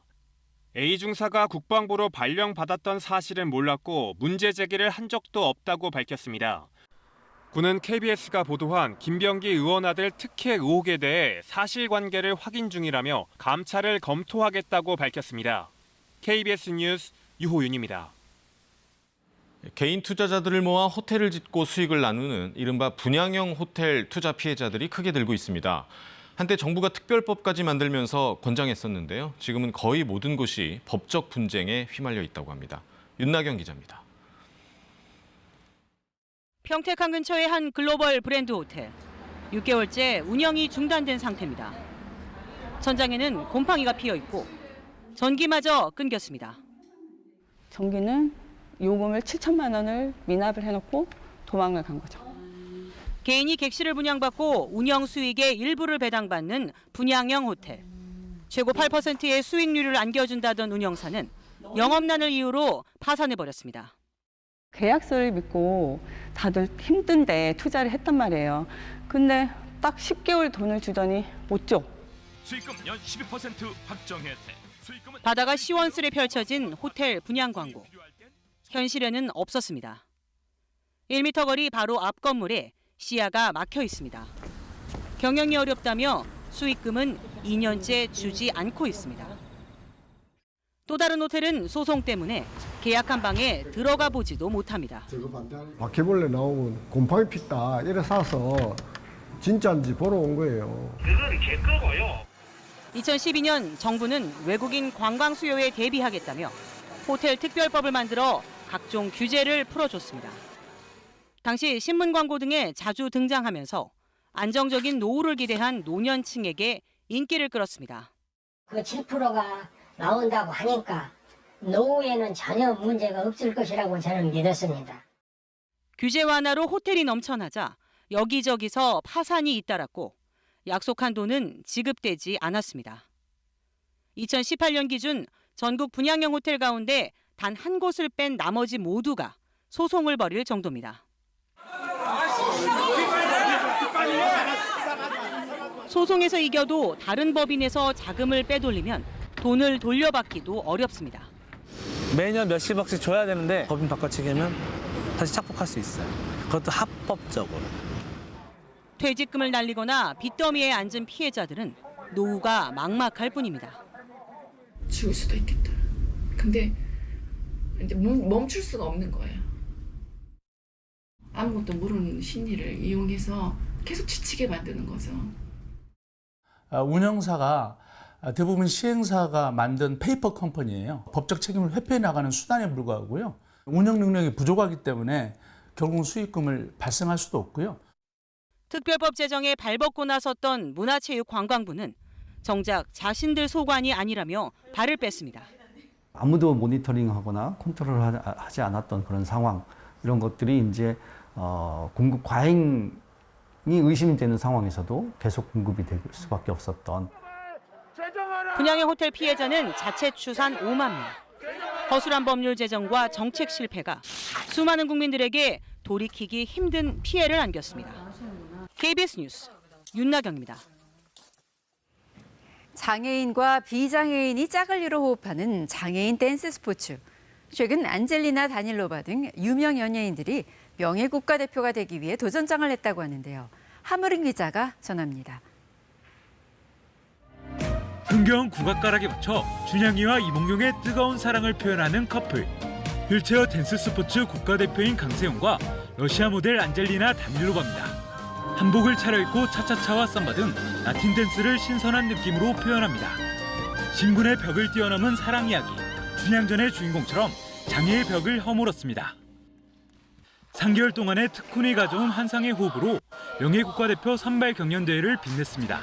되게 궁금했었어요. 어떻게 장애인 그 스포츠 댄스를 어떻게 막 춤출 수 있는지. 근데 이렇게 또 열심히 해서 스포츠 댄스까지 춤출 수 있는 걸 되게 대단한 것 같아요. 걱정이 많았습니다. 뭐 6, 7년째 하고 있다고는 하지만 제 실력에 제가 아직 만족을 못하고 있는 상황이거든요. 성적에 대한 기대는 하지 않고 이제 진짜 즐기러 왔어요. 이번 대회는 춘향전 커플을 포함해 모두 5커플이 참여했습니다. 가수 브라이언과 나태주 등 유명인들이 장애인 선수들과 장애인 댄스라는 스포츠를 통해 하나가 되는 과정을 담았습니다. 저희 무대는 사랑을 담고 있고요. 정신적으로나 신체적으로나 어느 한 장애물도 있을 수 없다. 사랑에는 그런 것을 담고 있는 춤입니다. 즐거운 챔피언에 도전하는 5커플의 감동적인 이야기는 내일 KBS 제1텔레비전을 통해 첫 방송됩니다. KBS 뉴스 하무림입니다. 전국 100대 명산에 꼽히는 경남 창녕 화왕산은 가을이 깊어가면서 억새가 장관을 이루고 있는데요. 올해는 코로나19로 직접 산을 찾지 않아도 온라인으로 풍경을 만끽할 수 있는 방법을 마련하고 있습니다. 차주아 기자입니다. 해발 757m 정상에 18헥타르 규모의 구릉지가 펼쳐진 경남 창녕 화왕산. 구름 한 점 없이 새파란 하늘 아래 은빛 억새가 구릉지 가득 굽이굽이 펼쳐져 가을바람에 물결칩니다. 코로나19로 사회적 거리두기와 마스크 착용을 한 등산객들은 억새의 물결 사이를 거닐며 가을 정취를 한껏 즐깁니다. 억새풀 좋다 해가지고 그래서 친구들이랑 동생들 같이 왔어요. 그러니까 너무 갇혀 있다가 해방된 느낌입니다. 속이 좀 뻥 뚫리고 이제 진짜 가을이구나 하는 느낌이 딱 드네요. 코로나19로 직접 산에 오지 못하는 관광객들을 위한 준비도 한창입니다. 드론을 날려 화왕산 정상의 억새 풍경을 담고 수시로 영상을 촬영해 달라지는 풍경들을 창녕군 홈페이지와 사회관계망 서비스에 공개하고 있습니다. 지난해 예산 20억여 원을 들여 억새 군락지 복원과 둘레길 정비를 마친 데다 국가사적인 화왕산성도 복원 공사를 마무리하고 있습니다. 이렇게 세 단장을 한 화왕산은 지난 3년 동안 억새 군락지를 집중적으로 복원한 결과 해마다 20%씩 밀도가 높아져 올해는 70%에 이르렀습니다. 고사리 부분이나 착가목련 부분을 다 제거를 하고 지금 보식을 하고 통해 가지고 지금은 거의 한 밀도가 한 70% 정도까지 찾아오실 때는 꼭 마스크 하시고 손 소독제를 갖다 세척을 하시고. 경남 화왕산의 억새 물결은 이달 말 절정에 이를 것으로 예상됩니다. KBS 뉴스 차주아입니다. 오늘 아침 어제보다 날이 더 춥습니다. 지금 경기 북부와 강원 북부, 강원 산간 지역에는 한파주의보가 발효 중인 가운데 오늘 아침 대관령은 영하 2.8도, 보은과 봉화도 영하로 기온이 떨어졌습니다. 서울도 아침 기온 3.4도로 출발하면서 어제보다 기온이 더 낮습니다. 오늘 저녁부터는 서풍 계열의 바람이 불어들면서 찬바람은 조금 줄어들겠습니다. 그래도 내일 아침까지 내륙 지역을 중심으로는 영하로 기온이 떨어지는 곳이 있으니까요. 추위에 건강 잃지 않도록 따뜻하게 챙겨 입으셔야겠습니다. 지금 전국의 하늘은 대체로 맑은데요. 서해상으로는 구름이 많이 끼어 있습니다. 북서쪽에서 찬바람이 불어오는데 비교적 따뜻한 서해상을 지나면서 이렇게 구름이 만들어졌습니다. 겨울철에 자주 볼 수 있는 구름 형태인데요. 지금 호남 서해안과 제주도에는 이 구름 때문에 빗방울이 떨어지는 곳이 있습니다. 이 빗방울은 오전에 대부분 그치겠습니다. 제주도와 울릉도, 독도에는 강풍주의보가 발효 중인 가운데 시설물 피해 없도록 각별히 유의하셔야겠습니다. 현재 기온 살펴보겠습니다. 어제 아침보다 기온이 낮은데요. 서울이 4도, 춘천이 영하 1.2도, 대구가 7.1도, 세종은 2.3도에 머물러 있습니다. 한낮에도 기온이 크게 오르지는 못하겠습니다. 서울이 14도, 대전 15도, 광주 15도, 안동 14도로 낮 동안에도 서늘하게 느껴지겠습니다. 바다의 물결은 모든 해상에서 최고 3에서 4m까지 매우 높게 일겠습니다. 날씨 정보 전해드렸습니다. 독감 백신 접종 후 사망한 사람이 최소 36명으로 집계됐습니다. 현재까지 제조 번호가 동일한 백신을 맞고 숨진 사례는 모두 4건에 8명인 것으로 파악됐습니다. 요양병원 등에서 코로나19 집단 감염이 발생하면서 신규 확진자가 이틀 연속 3자릿수를 기록했습니다. 정부는 다음 주말 헬로윈데이 때 제2의 클럽 사태가 우려된다며 방문 자제를 요청했습니다. 전국 대부분이 대체로 맑은 가운데 오늘 아침 기온이 올가을 들어 가장 춥습니다. 모레까지 중부와 경북 내륙, 남부 산지에는 영하로 내려가는 곳이 많겠습니다. 라임 사건 관련 검사 술 접대 의혹을 폭로한 김봉현 씨가 검찰이 지난 6월 관련 사실에 대해 먼저 물어봤다고 법무부 감찰에서 진술했다고 밝혔습니다. 술 접대 의혹을 받는 당사자들은 전혀 사실무근이라며 거듭 부인했습니다. 미국의 코로나19 하루 확진자가 7만 명을 넘어 지난 7월 기록한 최고치 수준에 근접했습니다.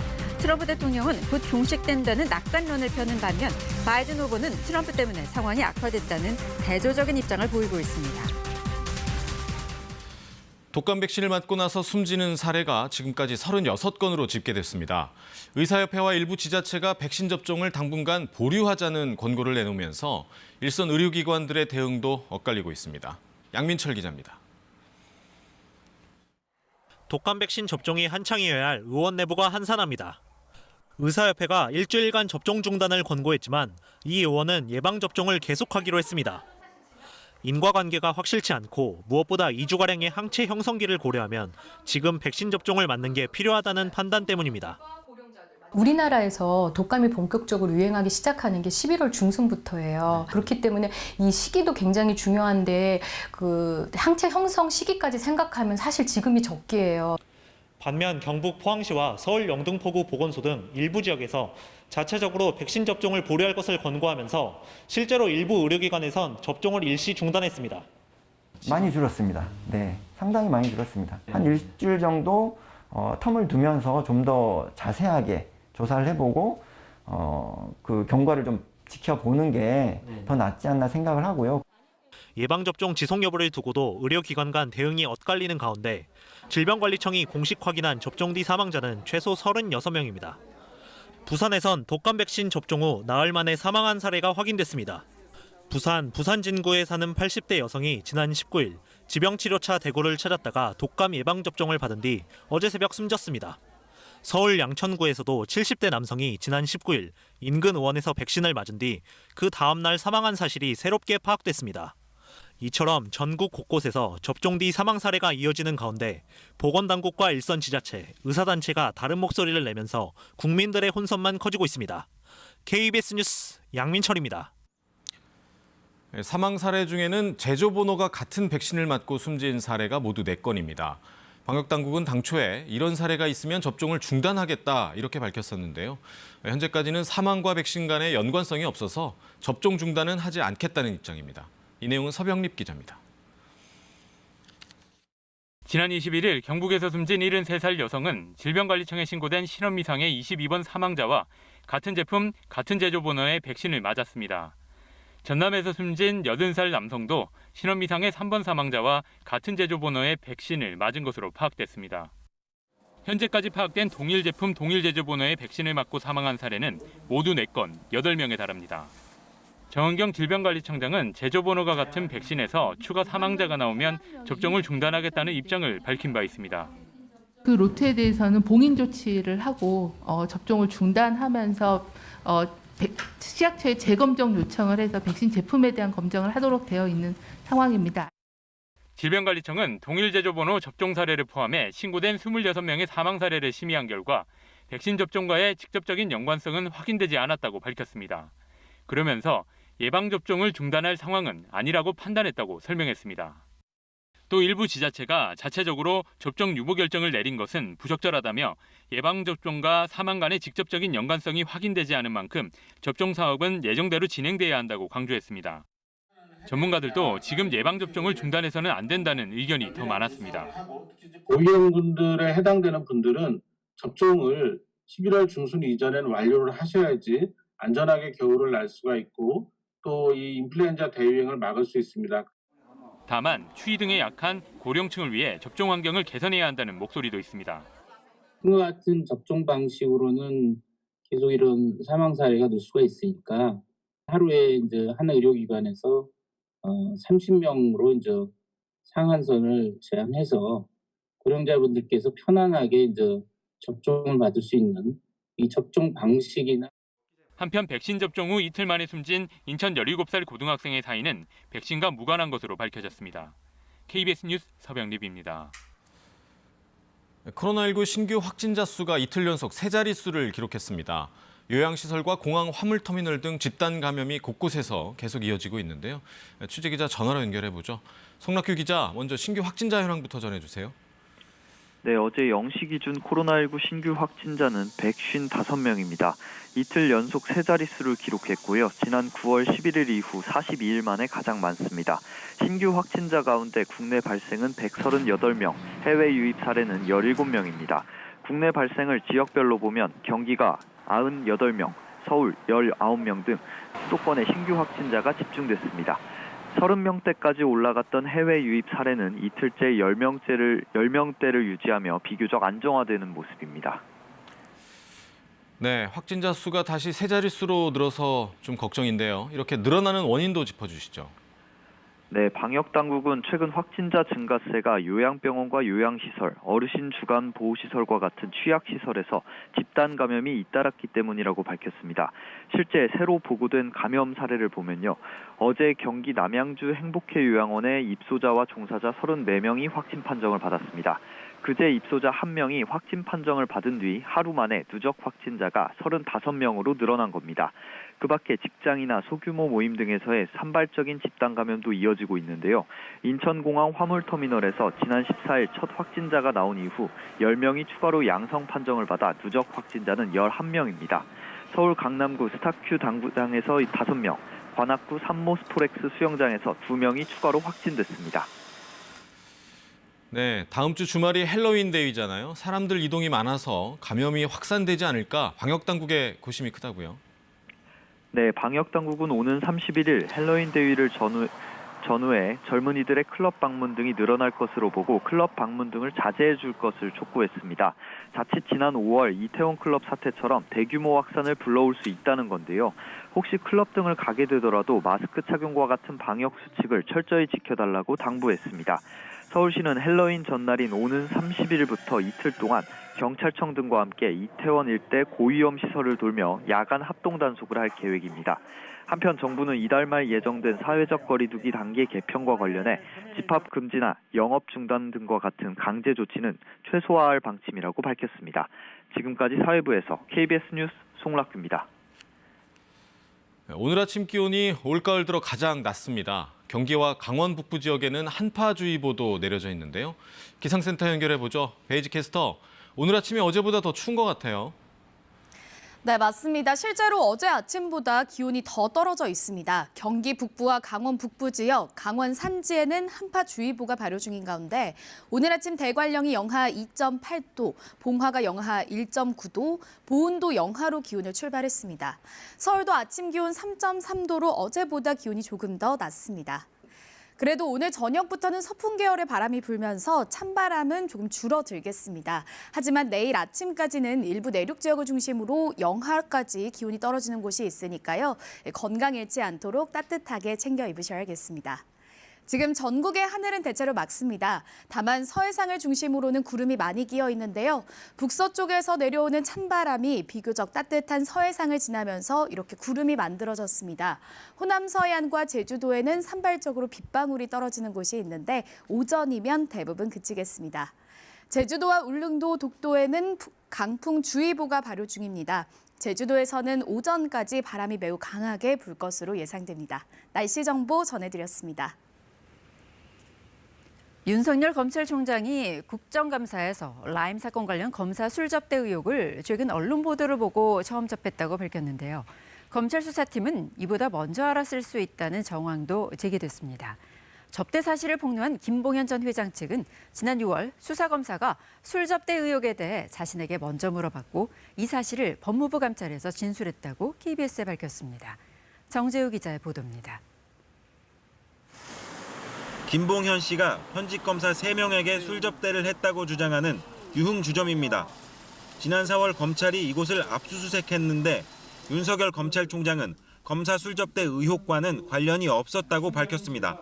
김봉현 체포 전이라 요거는 김봉현의 무슨 진술을 듣고 한 것이 아니고 접대받은 검사들에 대해서 요때는 안 나왔는 것 같습니다. 김 씨의 입장문이 나오고 나서야 검사 술접대 의혹을 알았다는 게 검찰의 입장입니다. 저는 하여튼 이 언론 보도를 최초로 접하고 남부에 즉각적인 수사를 지시. 그런데 김 씨 측은 KBS 취재진과 만나 김 씨의 폭로 전에 검찰이 이미 술접대 사실을 알고 있었다고 주장했습니다. 지난 6월 초 남부지검에서 조사를 받던 중 검사가 김 씨에게 검사랑도 술 한잔 하셨다면서요라고 먼저 물어왔고 이에 김 씨는 당시 술자리에 있었던 검사가 여기 복도에서 자주 뵙는 분이라며 수사팀에 속해 있는 한 검사를 특정해 얘기해줬다는 겁니다. 김 씨 측은 최근 법무부 감찰 조사에서도 이런 내용을 진술했다고 주장했습니다. 김 씨가 검찰에 특정해준 검사는 술 접대 자리에서도 가장 늦게까지 남아있었던 인물이라고도 전했습니다. 그러나 김 씨에게 먼저 술자리를 가졌냐고 물었다고 지목된 검사는 KBS와의 통화에서 전혀 사실 무근이고 검사 술접대 의혹도 입장문을 보고 처음 알게 됐다고 밝혔습니다. 검사 술접대를 주선한 것으로 지목된 이주형 변호사 역시 검사 술접대 의혹은 사실이 아니라고 거듭 부인했습니다. 검사 술접대 의혹을 폭로한 김 씨의 진술과 당사자 해명이 엇갈리고 있는 만큼 의혹 당사자들의 통화 기록과 위치 정보 등 객관적인 증거 확보가 사실 여부를 확인하는 관건이 될 것으로 보입니다. KBS 뉴스 정재우입니다. 조국 전 민정수석의 유재수 감찰 무마 의혹 재판에서 당시 감찰을 지휘했던 박형철 전 반부패 비서관이 수사 의뢰가 필요하다는 의견을 여러 차례 전했지만 조 전 수석이 감찰을 중단시켰다고 증언했습니다. 반면 또 다른 당사자인 백원우 전 민정비서관은 회의를 통해 정무적 판단을 했던 것이라고 반박했습니다. 최유경 기자입니다. 유재수 당시 금융위 국장에 대한 감찰을 지휘했던 박형철 전 반부패 비서관. 재판에 출석해 유 씨의 혐의가 상당해 수사 의뢰나 감사원 이첩 등이 필요하다고 여러 차례 보고했는데 조국 전 민정수석이 백원우 전 민정비서관과 논의한 뒤 자신에게 감찰 중단을 지시했다고 말했습니다. 정상적인 감찰 종료라고 생각하진 않았다고도 밝혔습니다. 첩보 근거가 약했다는 조 전 수석의 국회 답변도 사실과 다르다고 했습니다. 그 비첩보 자체에 대해서는 근거가 약하다고 보았습니다. 그런데 그 비첩보와 관계없는 좀 사적인 문제가 나왔습니다. 감찰이 정상적으로 종료된 것처럼 보이기 위해 만든 허위 방어 논리라는 겁니다. 최종적으로 두 비서관과 함께 감찰 중단을 결정했다는 조 전 수석의 3인 회의 주장도 사실이 아니라고 말했습니다. 하지만 동료 백 전 비서관의 기억은 달랐습니다. 회의 자리에서 박 전 비서관이 감찰 결과를 브리핑했는데 유 씨의 비위 액수가 크지 않고 권력형 비리도 아니라는 생각에 사표를 받는 선에서 마무리하는 정무적 판단을 했다는 겁니다. 수사 의뢰를 주장한 박 전 비서관의 강경론과 사표 수리를 주장한 자신의 온건론 사이에서 조 전 수석이 심사숙고해 최종 결정했다는 주장입니다. 다만 김경수, 윤건영 두 사람으로부터 유 씨의 입장도 들어달라는 민원을 받은 것은 맞다고 밝혔습니다. 다음 달 3일 열리는 재판에선 조국 전 수석이 직접 감찰 중단 경위에 대해 증언할 예정입니다. KBS 뉴스 최유경입니다. 윤석열 검찰총장이 출석한 대검찰청 국정감사. 어제 새벽 1시 조금 넘어 끝났습니다. 청문회를 방불케 한 그야말로 윤석열 국감이어서 하루 종일 후폭풍이 이어졌는데 퇴임 이후 국민에게 봉사할 방법을 찾겠다는 윤 총장 말을 두고는 미묘한 파장이 일고 있습니다. 김재숙 기자입니다. 날선 공방과 거침없는 답변은 밤 늦게도 계속됐습니다. 검찰권이 어떻게 얼마나 남용됐는지 그 사례들을 제가 지금 좀 보여드리면서 말씀을 드릴게요. 조국 전 장관 수사 등 10여 개의 사례를 나열하자 동의할 수 없다는 윤 총장. 일방적으로 하시면 저는 참 어이가 없습니다. 저는. 답변 태도를 놓고 다시 공방이 오갔습니다. 사과하셔야 될 것 같습니다. 사과를 요청드립니다. 저는 사과 못합니다. 그리고 제가 사과할 것 같으면 그런 말씀 드리지도 않았고요. 정계 진출 의사를 묻자 말을 아끼면서도 부정하진 않았습니다. 국민들을 위해서 어떻게 봉사할지 그런 방법은 좀 천천히 퇴임하고 나서 한번 생각해 보겠습니다. 지금은 제가 그래서 그건 제가 지금 말씀드리기 어렵습니다. 날이 밝자 여야는 다시 격돌했습니다. 민주당은 검찰개혁과 공수처 설치를, 국민의힘은 추미애 장관 사퇴를 강조했습니다. 누구의 통제도 받지 않겠다고 선언한 것이나 다름없습니다. 어제 대검 국감을 통해 검찰의 민주적 통제는 더욱 절실해졌습니다. 법에도 없는 권한 가지고 검찰총장에게 수없이 갑질한다는 것이 어제 감사 결과 밝혀졌습니다. 그러나 윤 총장의 정계 입문 가능성에 대해 민주당은 노코멘트라며 답을 피했고 국민의힘은 공직자는 정치와 거리 두는 중립성이 중요하다는 입장을 보였습니다. 문 대통령이 적절한 메신저를 통해 내년 7월까지인 임기를 지키라고 했던 윤 총장 말에 대해 청와대는 침묵했는데 다음 주 대통령 비서실 국감에서 어떤 입장이 나올지 주목됩니다. KBS 뉴스 김지숙입니다. 미국의 코로나19 하루 확진자가 7만 명을 넘어 최고 수준에 근접했습니다. 대선 마지막 TV 토론에 나선 트럼프 대통령은 낙관론을, 또 바이든 민주당 후보는 그런 정부의 대응과 인식을 비판하며 격돌했습니다. 미국 상황은 워싱턴에서 서지영 특파원이 전하겠습니다. 가을철 코로나19 확산 경고는 점차 현실로 나타나고 있습니다. 미국의 일일 확진자는 22일 기준 7만 4천여 명, 7월 24일 기록한 최고치 수준에 근접했습니다. 지난 한 주 동안 38개 주에서 코로나19 환자 입원 건수가 늘었습니다. 켄터키, 네브라스카, 아이오와 등 14개 주에서 특히 두드러진 현상입니다. We do need to acknowledge, and he does acknowledge, that we're in a very serious moment right now. We're seeing increases in cases, and what we're seeing is through the Midwest, upper Midwest, and the plains, a lot of cases occurring, hospitalizations, and we'll see results from that. 미 보건장관이 대통령도 코로나19의 심각성을 알고 있다고 했지만 정작 트럼프 대통령은 바이러스는 곧 사라질 거라고 낙관론을 이어갔습니다. There are some spikes and surges in other places. They will soon be gone. 코로나19 대응 책임론에 대해선 대응에 문제가 없었다고 반박했습니다. For ventilators and for equipment and for stocking governors that had absolutely nothing, they had nothing on their shelves and we stocked them. 바이든 민주당 후보는 이런 대통령의 인식이 상황을 더 악화시켰다고 비난했습니다. And the president still doesn't have a plan. He's quit on America. 그러면서 마스크 착용 의무화, 광범위한 검사, 백신 보급 계획 등 코로나19 정책 비전을 제시했습니다. 마지막 TV 대선 토론 이후 코로나19 대응을 둘러싼 두 후보의 행보는 대조적입니다. 트럼프 대통령은 이스라엘과 수단의 관계 정상화를 중재하며 외교 치적 쌓기에 집중한 반면 바이든 후보는 트럼프의 코로나19 대응 실패론을 부각시키며 지지층 결집에 나섰습니다. 격전지 유세를 종횡무진하는 트럼프 대통령과 달리 바이든 후보는 주로 델라웨어 자택에 머물며 대외 행보를 자제하고 있는 것도 상반된 모습입니다. 워싱턴에서 KBS 뉴스 서지영입니다. 일본 정부가 후쿠시마 오염수 해양 방류를 결정하려다 한 발 물러섰습니다. 안전한 거냐 비판 여론이 생각보다 거셌기 때문인데요. 이런 가운데 이미 몇 년 전부터 해양 방류 방침이 결정돼 있었다는 주장도 제기됐습니다. 도쿄에서 황현택 특파원입니다. 후쿠시마 오염수를 바다에 버리기 위한 일본 정부의 결정이 미뤄졌습니다. 당초 오는 27일이 유력했는데 이를 공식 부인했습니다. 27日に政府方針を決定はしません。さらに検討を深めた上で適切なタイミングで政府として責任を持って結論を出していきたい。 이 같은 결정은 일본 정부가 4개월 동안 진행한 여론 수렴 결과가 공개된 직후 나왔습니다. 삼중 수소 등 안전성이 우려된다는 의견이 2,700건, 국민적 합의가 없었고 국제사회의 비판도 피할 수 없다가 1,400건, 후쿠시마 어민 피해로 이어질 거라는 응답도 1,000건이나 됐습니다. 時期想像でないかってこと。まだ9年、10年も経ってないし、何にも解決してないんで、何にも解決してないんだよ。 이런 가운데 이미 몇 년 전에 오염수 해양 방류가 결정돼 있었다는 증언도 나왔습니다. 오염수 처분 방법 논의에 참여했던 한 교수는 전문가 소위원회 설치 초기부터 논의 내용이 제약됐다. 이대로라면 뻔한 결론이 내려질 걸로 생각했다고 말했습니다.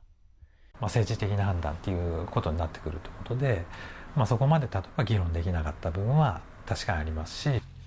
일본 정부는 조만간 어민 등에 대한 대규모 피해 보상안을 내놓을 걸로 전해졌습니다. 해양 방류 결정 전에 이른바 당근을 제시해 반대 여론을 줄여보겠다는 의도로 풀이됩니다. 도쿄에서 KBS 뉴스 황현택입니다. 어제 중국에선 한국전쟁 참전 70주년을 기념하는 행사가 크게 열렸습니다. 시진핑 주석은 이 자리에서 중국의 참전은 제국주의에 맞선 승리라며 결사항전의 전통을 이어가야 한다고 다분히 미국을 겨냥하는 듯한 발언을 했습니다. 베이징 이랑 특파원입니다. 중공군이 한국전쟁에 참전한 지 70년이 되는 날을 앞두고 기념식이 열렸습니다. 인민대회장은 중국 장병 등으로 가득 찼습니다. 한국전쟁 당시 참전했던 노병들이 입장하자 참석자들 가운데서는 박수가 터져나오기도 했습니다.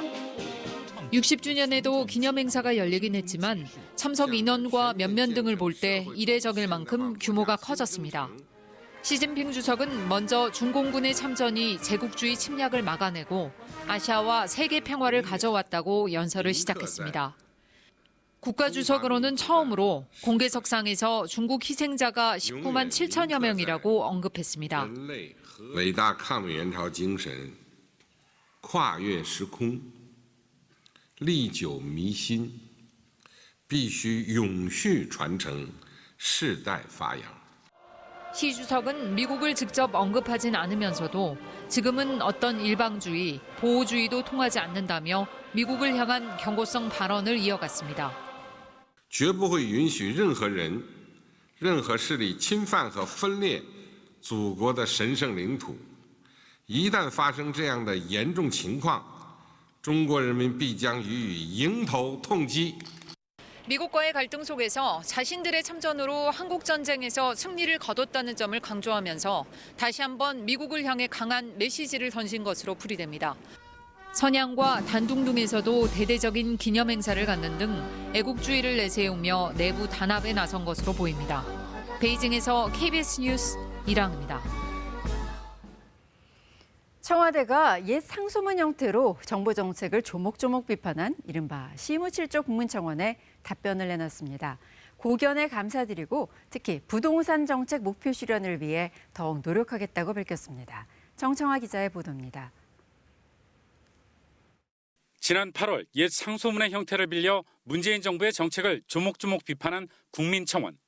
특히 부동산을 포함해 경제정책 전반의 방향 전환을 촉구한 이 청원엔 43만여 명이 동의했습니다. 청와대는 먼저 고견에 감사하다고 했습니다.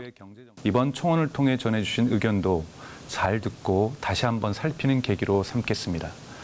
당시 청원에는 집값이 11억 원이 오른 곳도 허다한데 어느 대신은 시세 11%가 올랐다는 미친 소리를 하고 있다며 격하게 비판했던 상황. 이에 청와대는 투기 근절과 실수요자 보호라는 현 정부 원칙으로 답했습니다. 중산층과 서민, 청년, 사회경제적 약자들의 주거 안정을 위해 지속적으로 노력해 나가겠습니다. 더불어 잘 사는 경제, 평화와 번영의 한반도 등 정부가 집중하고 있는 5개 국정과제에 국민 비판 등을 들으면서 정책을 보완 집행 중이라고 강조했습니다. 한편 청와대는 추가 공개한 청원 답변에서 의대생들의 국가고시 추가 기회 부여에 부정적인 입장을 재확인했습니다. 의사고시 실기시험 이후 실시하는 다른 지역 실기시험 일정, 국민의 수용성 등을 종합적으로 고려해야 할 사항이라는 점을 말씀드립니다. 또 살인이나 성폭행 등 반사회적 범죄를 저지른 의사들의 경우 면허 취소 등 의사면허 관리 강화가 필요하다며 국회 입법 논의에 적극 참여하겠다고 밝혔습니다. KBS 뉴스 정창화입니다. 최근 택배 노동자들의 죽음이 잇따르자 국내 1위 업체인 CJ 대한통운 대표가 대국민 사과를 했습니다. 하지만 택배 기사들이 힘들게 하는 또 다른 문제들이 많은데요. 최근 일부 대리점들이 택배 기사들로부터 떼가는 수수료를 더 올리겠다며 갑질을 하고 있다는 제보가 KBS에 접수됐습니다. 어떻게 된 일인지 양예빈 기자가 취재했습니다. CJ 대한통운 한 대리점에서 일하는 택배기사 A씨는 얼마 전 대리점 소장에게서 황당한 요구를 받았습니다. 대리점에 내는 수수료를 올려달란 겁니다. 갑자기 산재보험 가입해야 된다고 하면서 계약서를 갖고는 수수료 5% 올 테니까 사인하시오 이런. 지난해 A씨가 대리점과 맺은 계약서. 대리점 운영과 관리를 위해 택배기사의 수익에서 3.3%를 수수료로 공제한다고 돼 있습니다. 택배기사들은 물건 1개를 배달하고 보통 800원 정도를 받는데 그중 26원을 대리점이 떼가는 구조입니다. 그런데 이걸 5%로 올리고 6개월 앞당겨 재계약하자는 겁니다. 사람들은 이제 그런 압박 못 이겨서 사인했고요. 이제 저랑 몇 명은 이제 버티고 있는 거죠. 협박을 하는 이제 후회하지 마라, 뭐 나중에 계약 안 해주겠다. 뭐. 대리점이 내세운 이유는 산재보험 가입. 그동안은 보험료 부담 등으로 가입 의무를 지키지 않던 대리점들이 최근 산재재외 신청서 대필 등 택배기사들의 산재 가입과 관련한 지적이 잇따르자 이제 와서 택배기사에게 부담을 넘기려 한다는 겁니다. 산재보험 가입하는 명목을 해가지고 결론적으로 저희가 더 내는 거죠. 이런 대리점 갑질이 더 있다는 게 택배기사들의 증언. 다른 대리점이 있는데요. 지금 현재 있는 수수료에서 10%를 떼고 있는데 지금 5%를 더 떼겠다고 그랬대요. 택배노조는 피해가 더 있는지 실태 파악에 들어갔습니다. CJ 대한통운 측은 대리점과 기사들 간의 계약이라 아직 파악을 못했지만 적극 조사에 나설 것이라고 밝혔습니다. KBS 뉴스 양예빈입니다. 지난 3월 국립한글박물관이 경매에 나온 보물 한 점을 낙찰받았는데요. 알고 보니 도난당한 뒤 해외로 밀반출됐던 문화재였습니다. 문화재청은 과거에 이미 이 문화재 행방이 불분명하다는 걸 2차례 확인했으면서도 경매 직전까지 방치한 사실이 드러났습니다. 김비치라 기자가 취재했습니다. 몽산화상 법어양록. 원나라 승려 몽산화상이 기록한 부처님의 가르침을 조선 전기에 한글로 번역한 책입니다. 불교사뿐 아니라 훈민정음 연구에도 귀중한 자료로 현재까지 7건이 확인됐습니다. 올해 3월 그중 한 건이 국내 경매에 출품됐고 국립한글박물관이 1억 8천만 원에 낙찰받았습니다. 그런데 알고 보니 이 책은 1984년 보물로 지정됐지만 도둑맞아 미국으로 밀반출된 도난문화재였습니다. 문화재청은 불법 거래를 막기 위해 도난문화재 목록을 공개하는데 어떻게 이런 일이 벌어졌을까? 박물관 측은 문화재청의 도난문화재 목록에 이 책이 없다 보니 작물이라는 걸 몰랐다는 입장입니다. 확인할 때는 목록이 없었고요. 너무 당혹스러웠고 빠르게 낙찰 취소 확인서를 받게 된 겁니다. 취재 결과 문화재청은 이미 2003년과 2018년 정기조사에서 이 책의 소재가 불분명하다는 사실을 파악했습니다. 하지만 별다른 조치를 취하지 않고 있다가 책 판매자가 경매 직전 소유자 변경 신청을 하자 그제서야 뒤늦게 도난문화재 목록에 이 책을 올린 겁니다. 소유자와 연락이 닿지 않는다는 등의 이유로 도난 여부조차 확인되지 않은 문화재는 4건이 더 있습니다. 지정 문화재가 개인 소유이라고 하더라도 문화재청이 보존이나 관리가 잘 되어 있는지 좀 확인을 하고 불법 판매 또는 가능성이 없는지 문화재청은 주기적으로 점검을 해야 됩니다. 대전지방경찰청 국제범죄수사대는 이 문화재가 해외로 반출됐다가 경매로 나온 경위를 파악하는 한편 경매 관련자들을 불러 본격적인 수사에 나서기로 했습니다. KBS 뉴스 김비치라입니다. 오늘 아침 어제보다 기온이 더 떨어졌습니다. 아침 추위가 절정을 보이고 있는데요.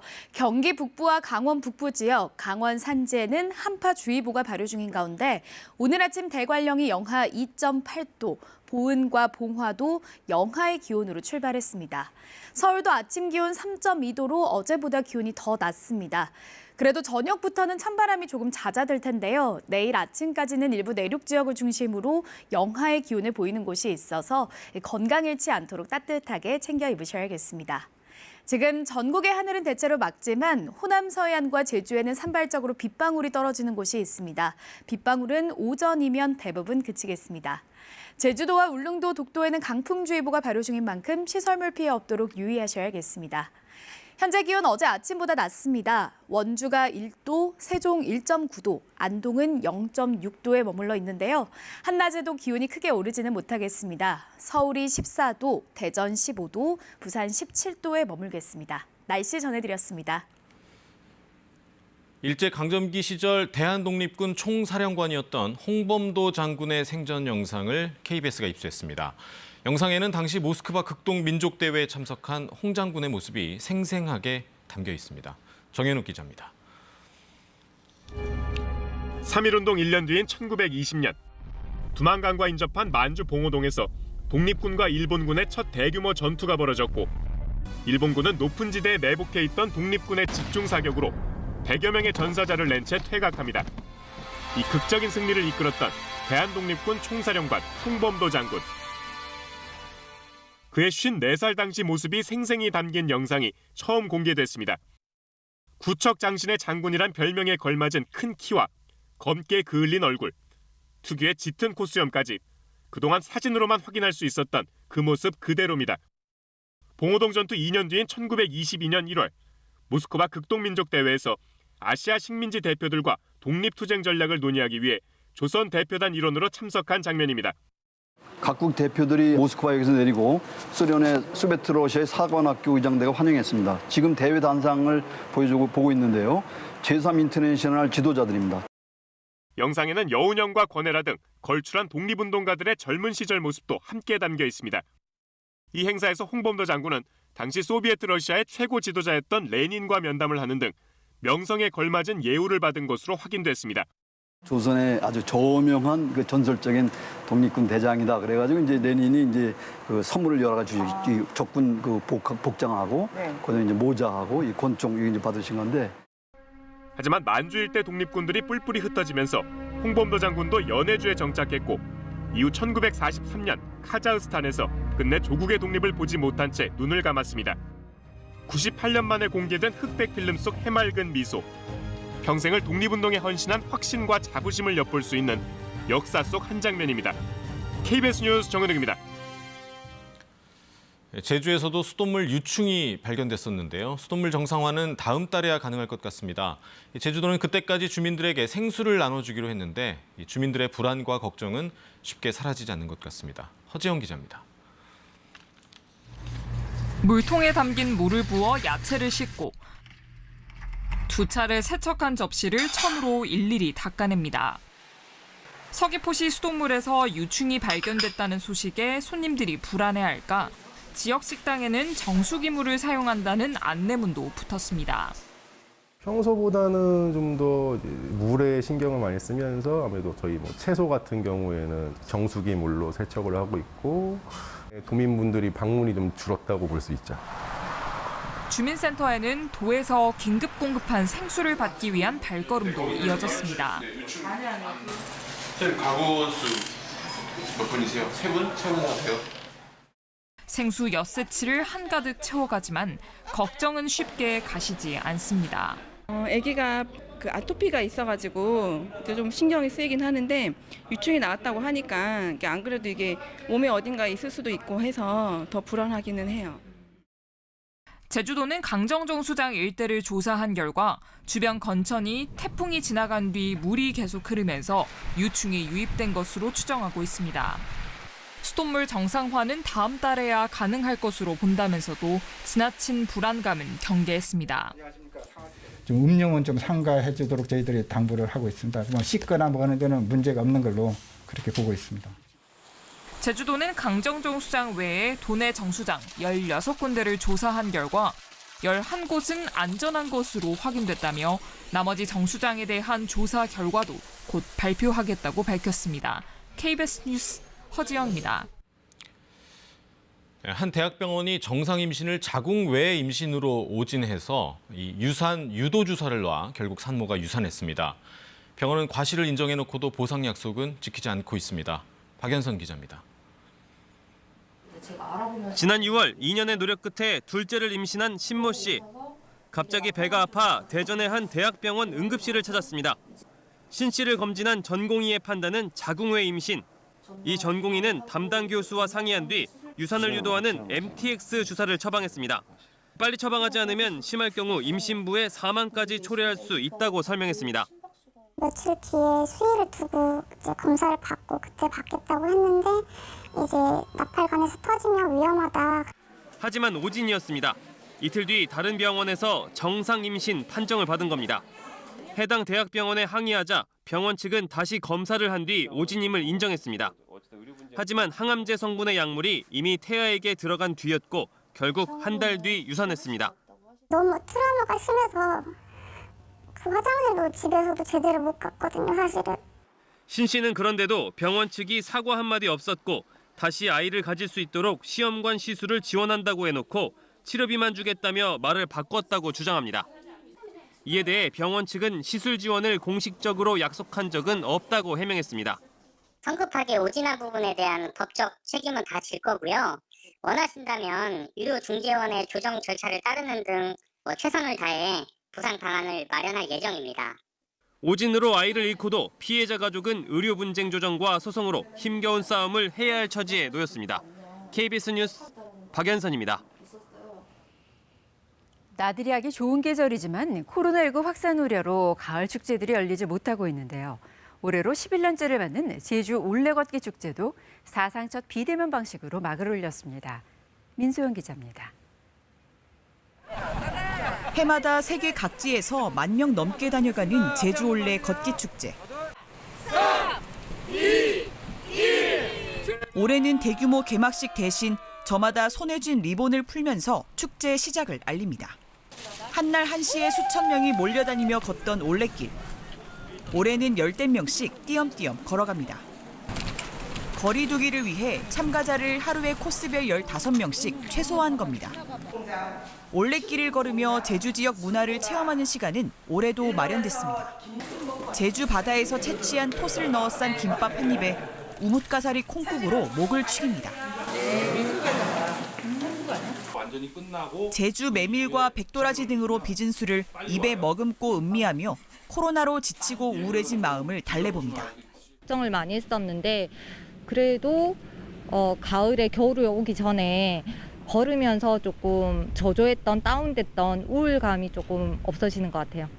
코로나19 시국으로 참여하지 못한 많은 올레꾼의 아쉬움은 온라인으로 달래줍니다. 올레길을 걷는 모습을 실시간 생중계하고 문화 행사도 간접 체험할 수 있습니다. 코로나19에 맞춰서 정부의 방역 대책을 지키면서도 또 길이 주는 위로, 평화 이런 것을 올레꾼들이 경험할 수 있도록 분산형 축제를 갖는데 청명한 가을 하늘 아래 열린 제주 올레 걷기 축제는 다음 달 14일까지 이어지며 제주 올레길의 매력을 선사합니다. KBS 뉴스 민소영입니다. 여자 프로바둑 최정상권에 있는 조혜영 구단이 국민청원에 올림에 알려진 1년간의 스토킹 피해 실태. KBS가 지난 4월 전해드렸는데요. 법원이 가해자의 대부분 혐의를 유죄로 판단하고 징역 2년을 선고했습니다. 보도에 이세준 기자입니다. 스토킹 피해 신고에 경찰이 출동했는데도 아랑곳하지 않는 남성.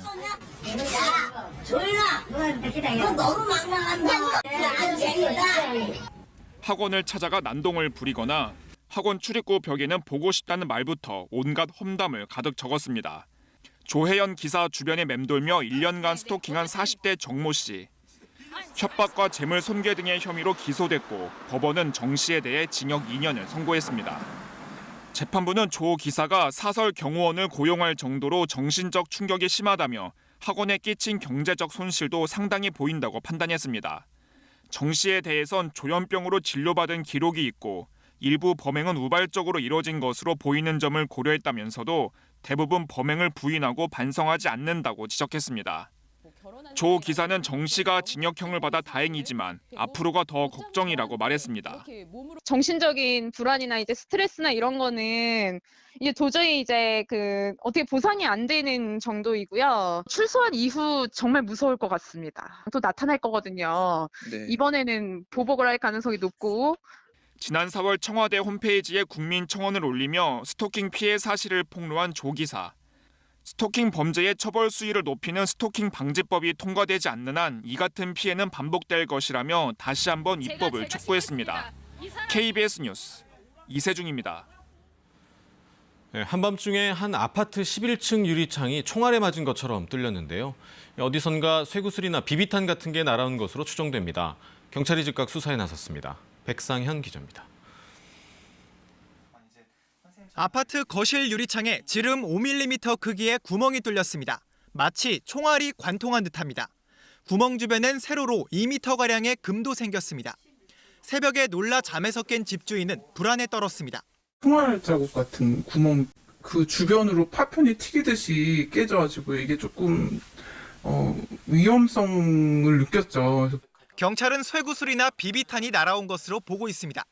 고층인 11층인 점으로 미뤄 주변 건물 고층이나 옥상에서 발사된 것으로 추정하고 있지만 해당 물체를 아직 발견하지 못한 상태입니다. 피해 가정을 마주보고 있는 아파트는 100m 넘게 떨어져 있습니다. 이러다 보니 누가 어디서 쐈는지 알기 어려운 상황입니다. 피해 주민은 서울에서 대전으로 이사 온 지 채 1년도 안 된 상황. 경찰은 불특정 다수를 향한 범죄일 가능성이 큰 것으로 보고 수사를 하고 있습니다. 실제로 2018년 충남 천안에서는 맞은편 아파트에 무작위로 쇠구슬을 쏜 중학생이 경찰에 붙잡혔습니다. 단순 장난으로 했는지 그게 또 발사 각도라든지 그런 부분은 이제 국가수하고 우리가 좀 협동을 해서 좀 감정을 좀 해야 될 필요가 있습니다. 경찰은 주변 CCTV를 분석하고 목격자가 없는지 탐문 수사를 벌이고 있습니다. KBS 뉴스 백상현입니다. 코로나19가 장기화되면서 큰 타격을 입고 있는 관광산업에 변화가 일고 있습니다. 한 장소에 한 번에 많은 사람이 몰리는 기존 방식과는 다른 자연과 어우러진 휴양과 치유에 초점을 맞추고 있습니다. 유진환 기자의 보도입니다. 드넓은 해변에서 사람들이 걷고 있습니다. 지팡이를 이용해 상체와 하체를 동시에 사용하는 노르딕 워킹입니다. 북유럽의 크로스컨트리 스키 선수들의 훈련법에서 시작된 건데 최근 국내에서도 해양치유 프로그램으로 주목받고 있습니다. 기존에 쓰지 않던 어깨도 많이 열리고 그리고 몸도 많이 이렇게 뭔가 정화되는 느낌이 많이 드는 것 같아요. 울창한 해송숲에서 몸과 마음을 여유롭게 안정시키는 산림욕. 바닷물과 소금, 토탄, 머드 등 자연에서 나는 천연제를 사용한 찜질이나 마사지도 새로운 관광 상품으로 시도되고 있습니다. 28개 해수욕장이 몰려있는 충남 태안 지역의 올여름 피서객은 150만 명. 코로나19 여파로 지난해보다 30% 감소하면서 관광 산업이 큰 타격을 받았지만 대신 비대면, 비접촉 문화가 뜨면서 휴양과 치유에 초점을 둔 관광이 주목받고 있습니다. 치유와 재활 이 부분이 상당히 많은 고부가치를 생산하기 때문에 앞으로 우리도 순수한 관광보다는 그 융복합의 개념에서 우리가 접근을 해야 되지 않을까. 코로나19 이후 시대, 생태와 휴양 치유의 새로운 관광 문화 시장이 치열한 경쟁을 예고하고 있습니다.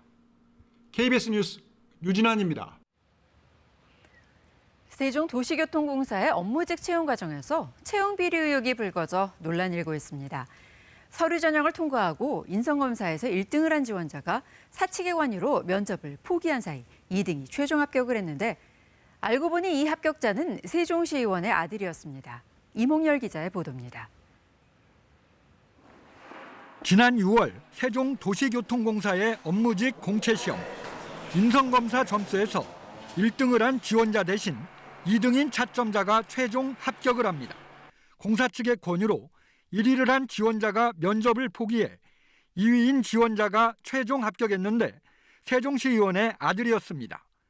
경력과 자격증이 상대적으로 취약한데도 합격했지만 돌연 첫 출근 예정일에 개인 사정을 이유로 입사를 포기했습니다. 그분도 몰랐대요. 시원 아들이 된 거는. 이분도 뒤늦게 아신 거죠.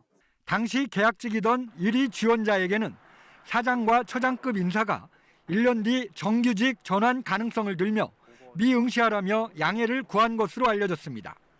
그만큼 공정하지 않다는 것이 많은 직원들에게 공감됐기 때문에 이런 말이 나왔다 이래 보고요. 사측은 1순위자 본인 결정이었고 최종 선발은 외부위원이 한 만큼 문제가 없다는 입장입니다. 조직 이렇게 융합성이라든지 이런 거를 판단하는 것 때문에 그것도 합격이냐 불합격이냐 그거를 판단하는 거지 점수가 높다고 해서 그분 1등이고 그런 건 의미가 없고. 해당 시의원도 어떠한 청탁과 외압은 없었다며 아들이 업무량과 운전 미숙을 고려해 임용을 포기했다고 해명했습니다. 이와 관련해 정의당 세종시당은 특혜나 부당한 압력 등이 의심된다며 경찰에 고발하고 엄정한 수사를 촉구했습니다. KBS 뉴스 이몽열입니다. 이 시각 교통 상황 알아보겠습니다. 한국도로공사입니다.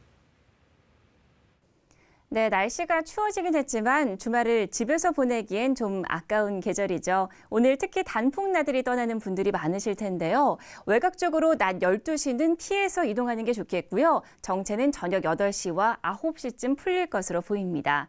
이미 강원권은 지난주에 단풍이 절정을 보였는데요. 오늘도 강원권으로 향하는 차가 많습니다. 영동선 강릉 방향 정체가 20km 정도인데 용인에서 양지터널, 호법과 이천 통과 특히 어렵고 60번 서울 양양간 고속도로도 거의 초입 구간부터 화도까지 가다서다 반복됩니다. 이어서 보실 곳은 경부고속도로인데요. 부산 방향 서초 부근에서 주춤했다가 서울 요금소와 죽전 사이, 기흥동탄과 동탄분기점 사이로 막히고 15번 서양고속도로 목포 방향은 매송휴게소에서 비봉, 또 서평택과 서해대교 사이로 앞차와의 간격 좁아집니다. 전좌석 안전띠 착용 잘하시고요. 고속도로 교통방송이었습니다.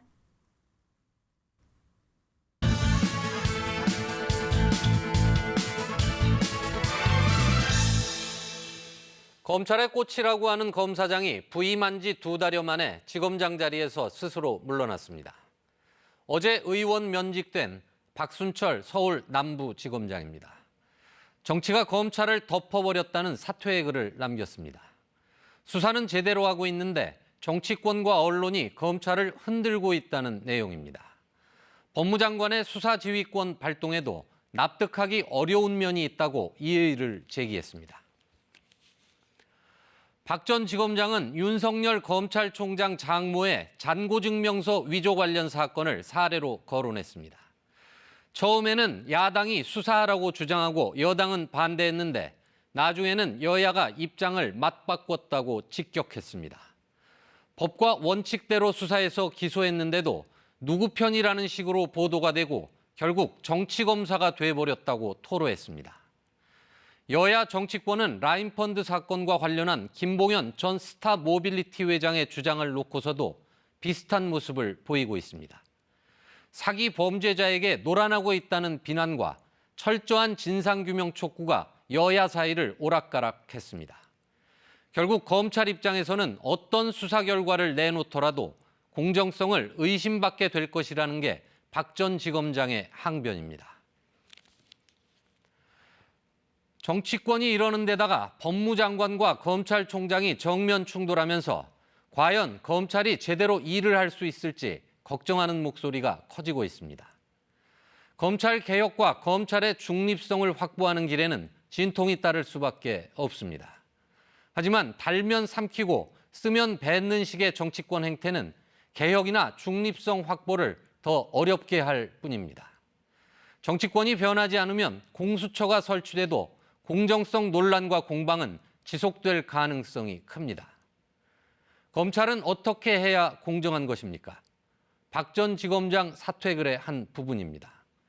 20년 넘게 검사로 일한 지검장이 오히려 정치권에 던진 이 질문, 여야는 무겁게 받아들여야 합니다. 뉴스 해설이었습니다.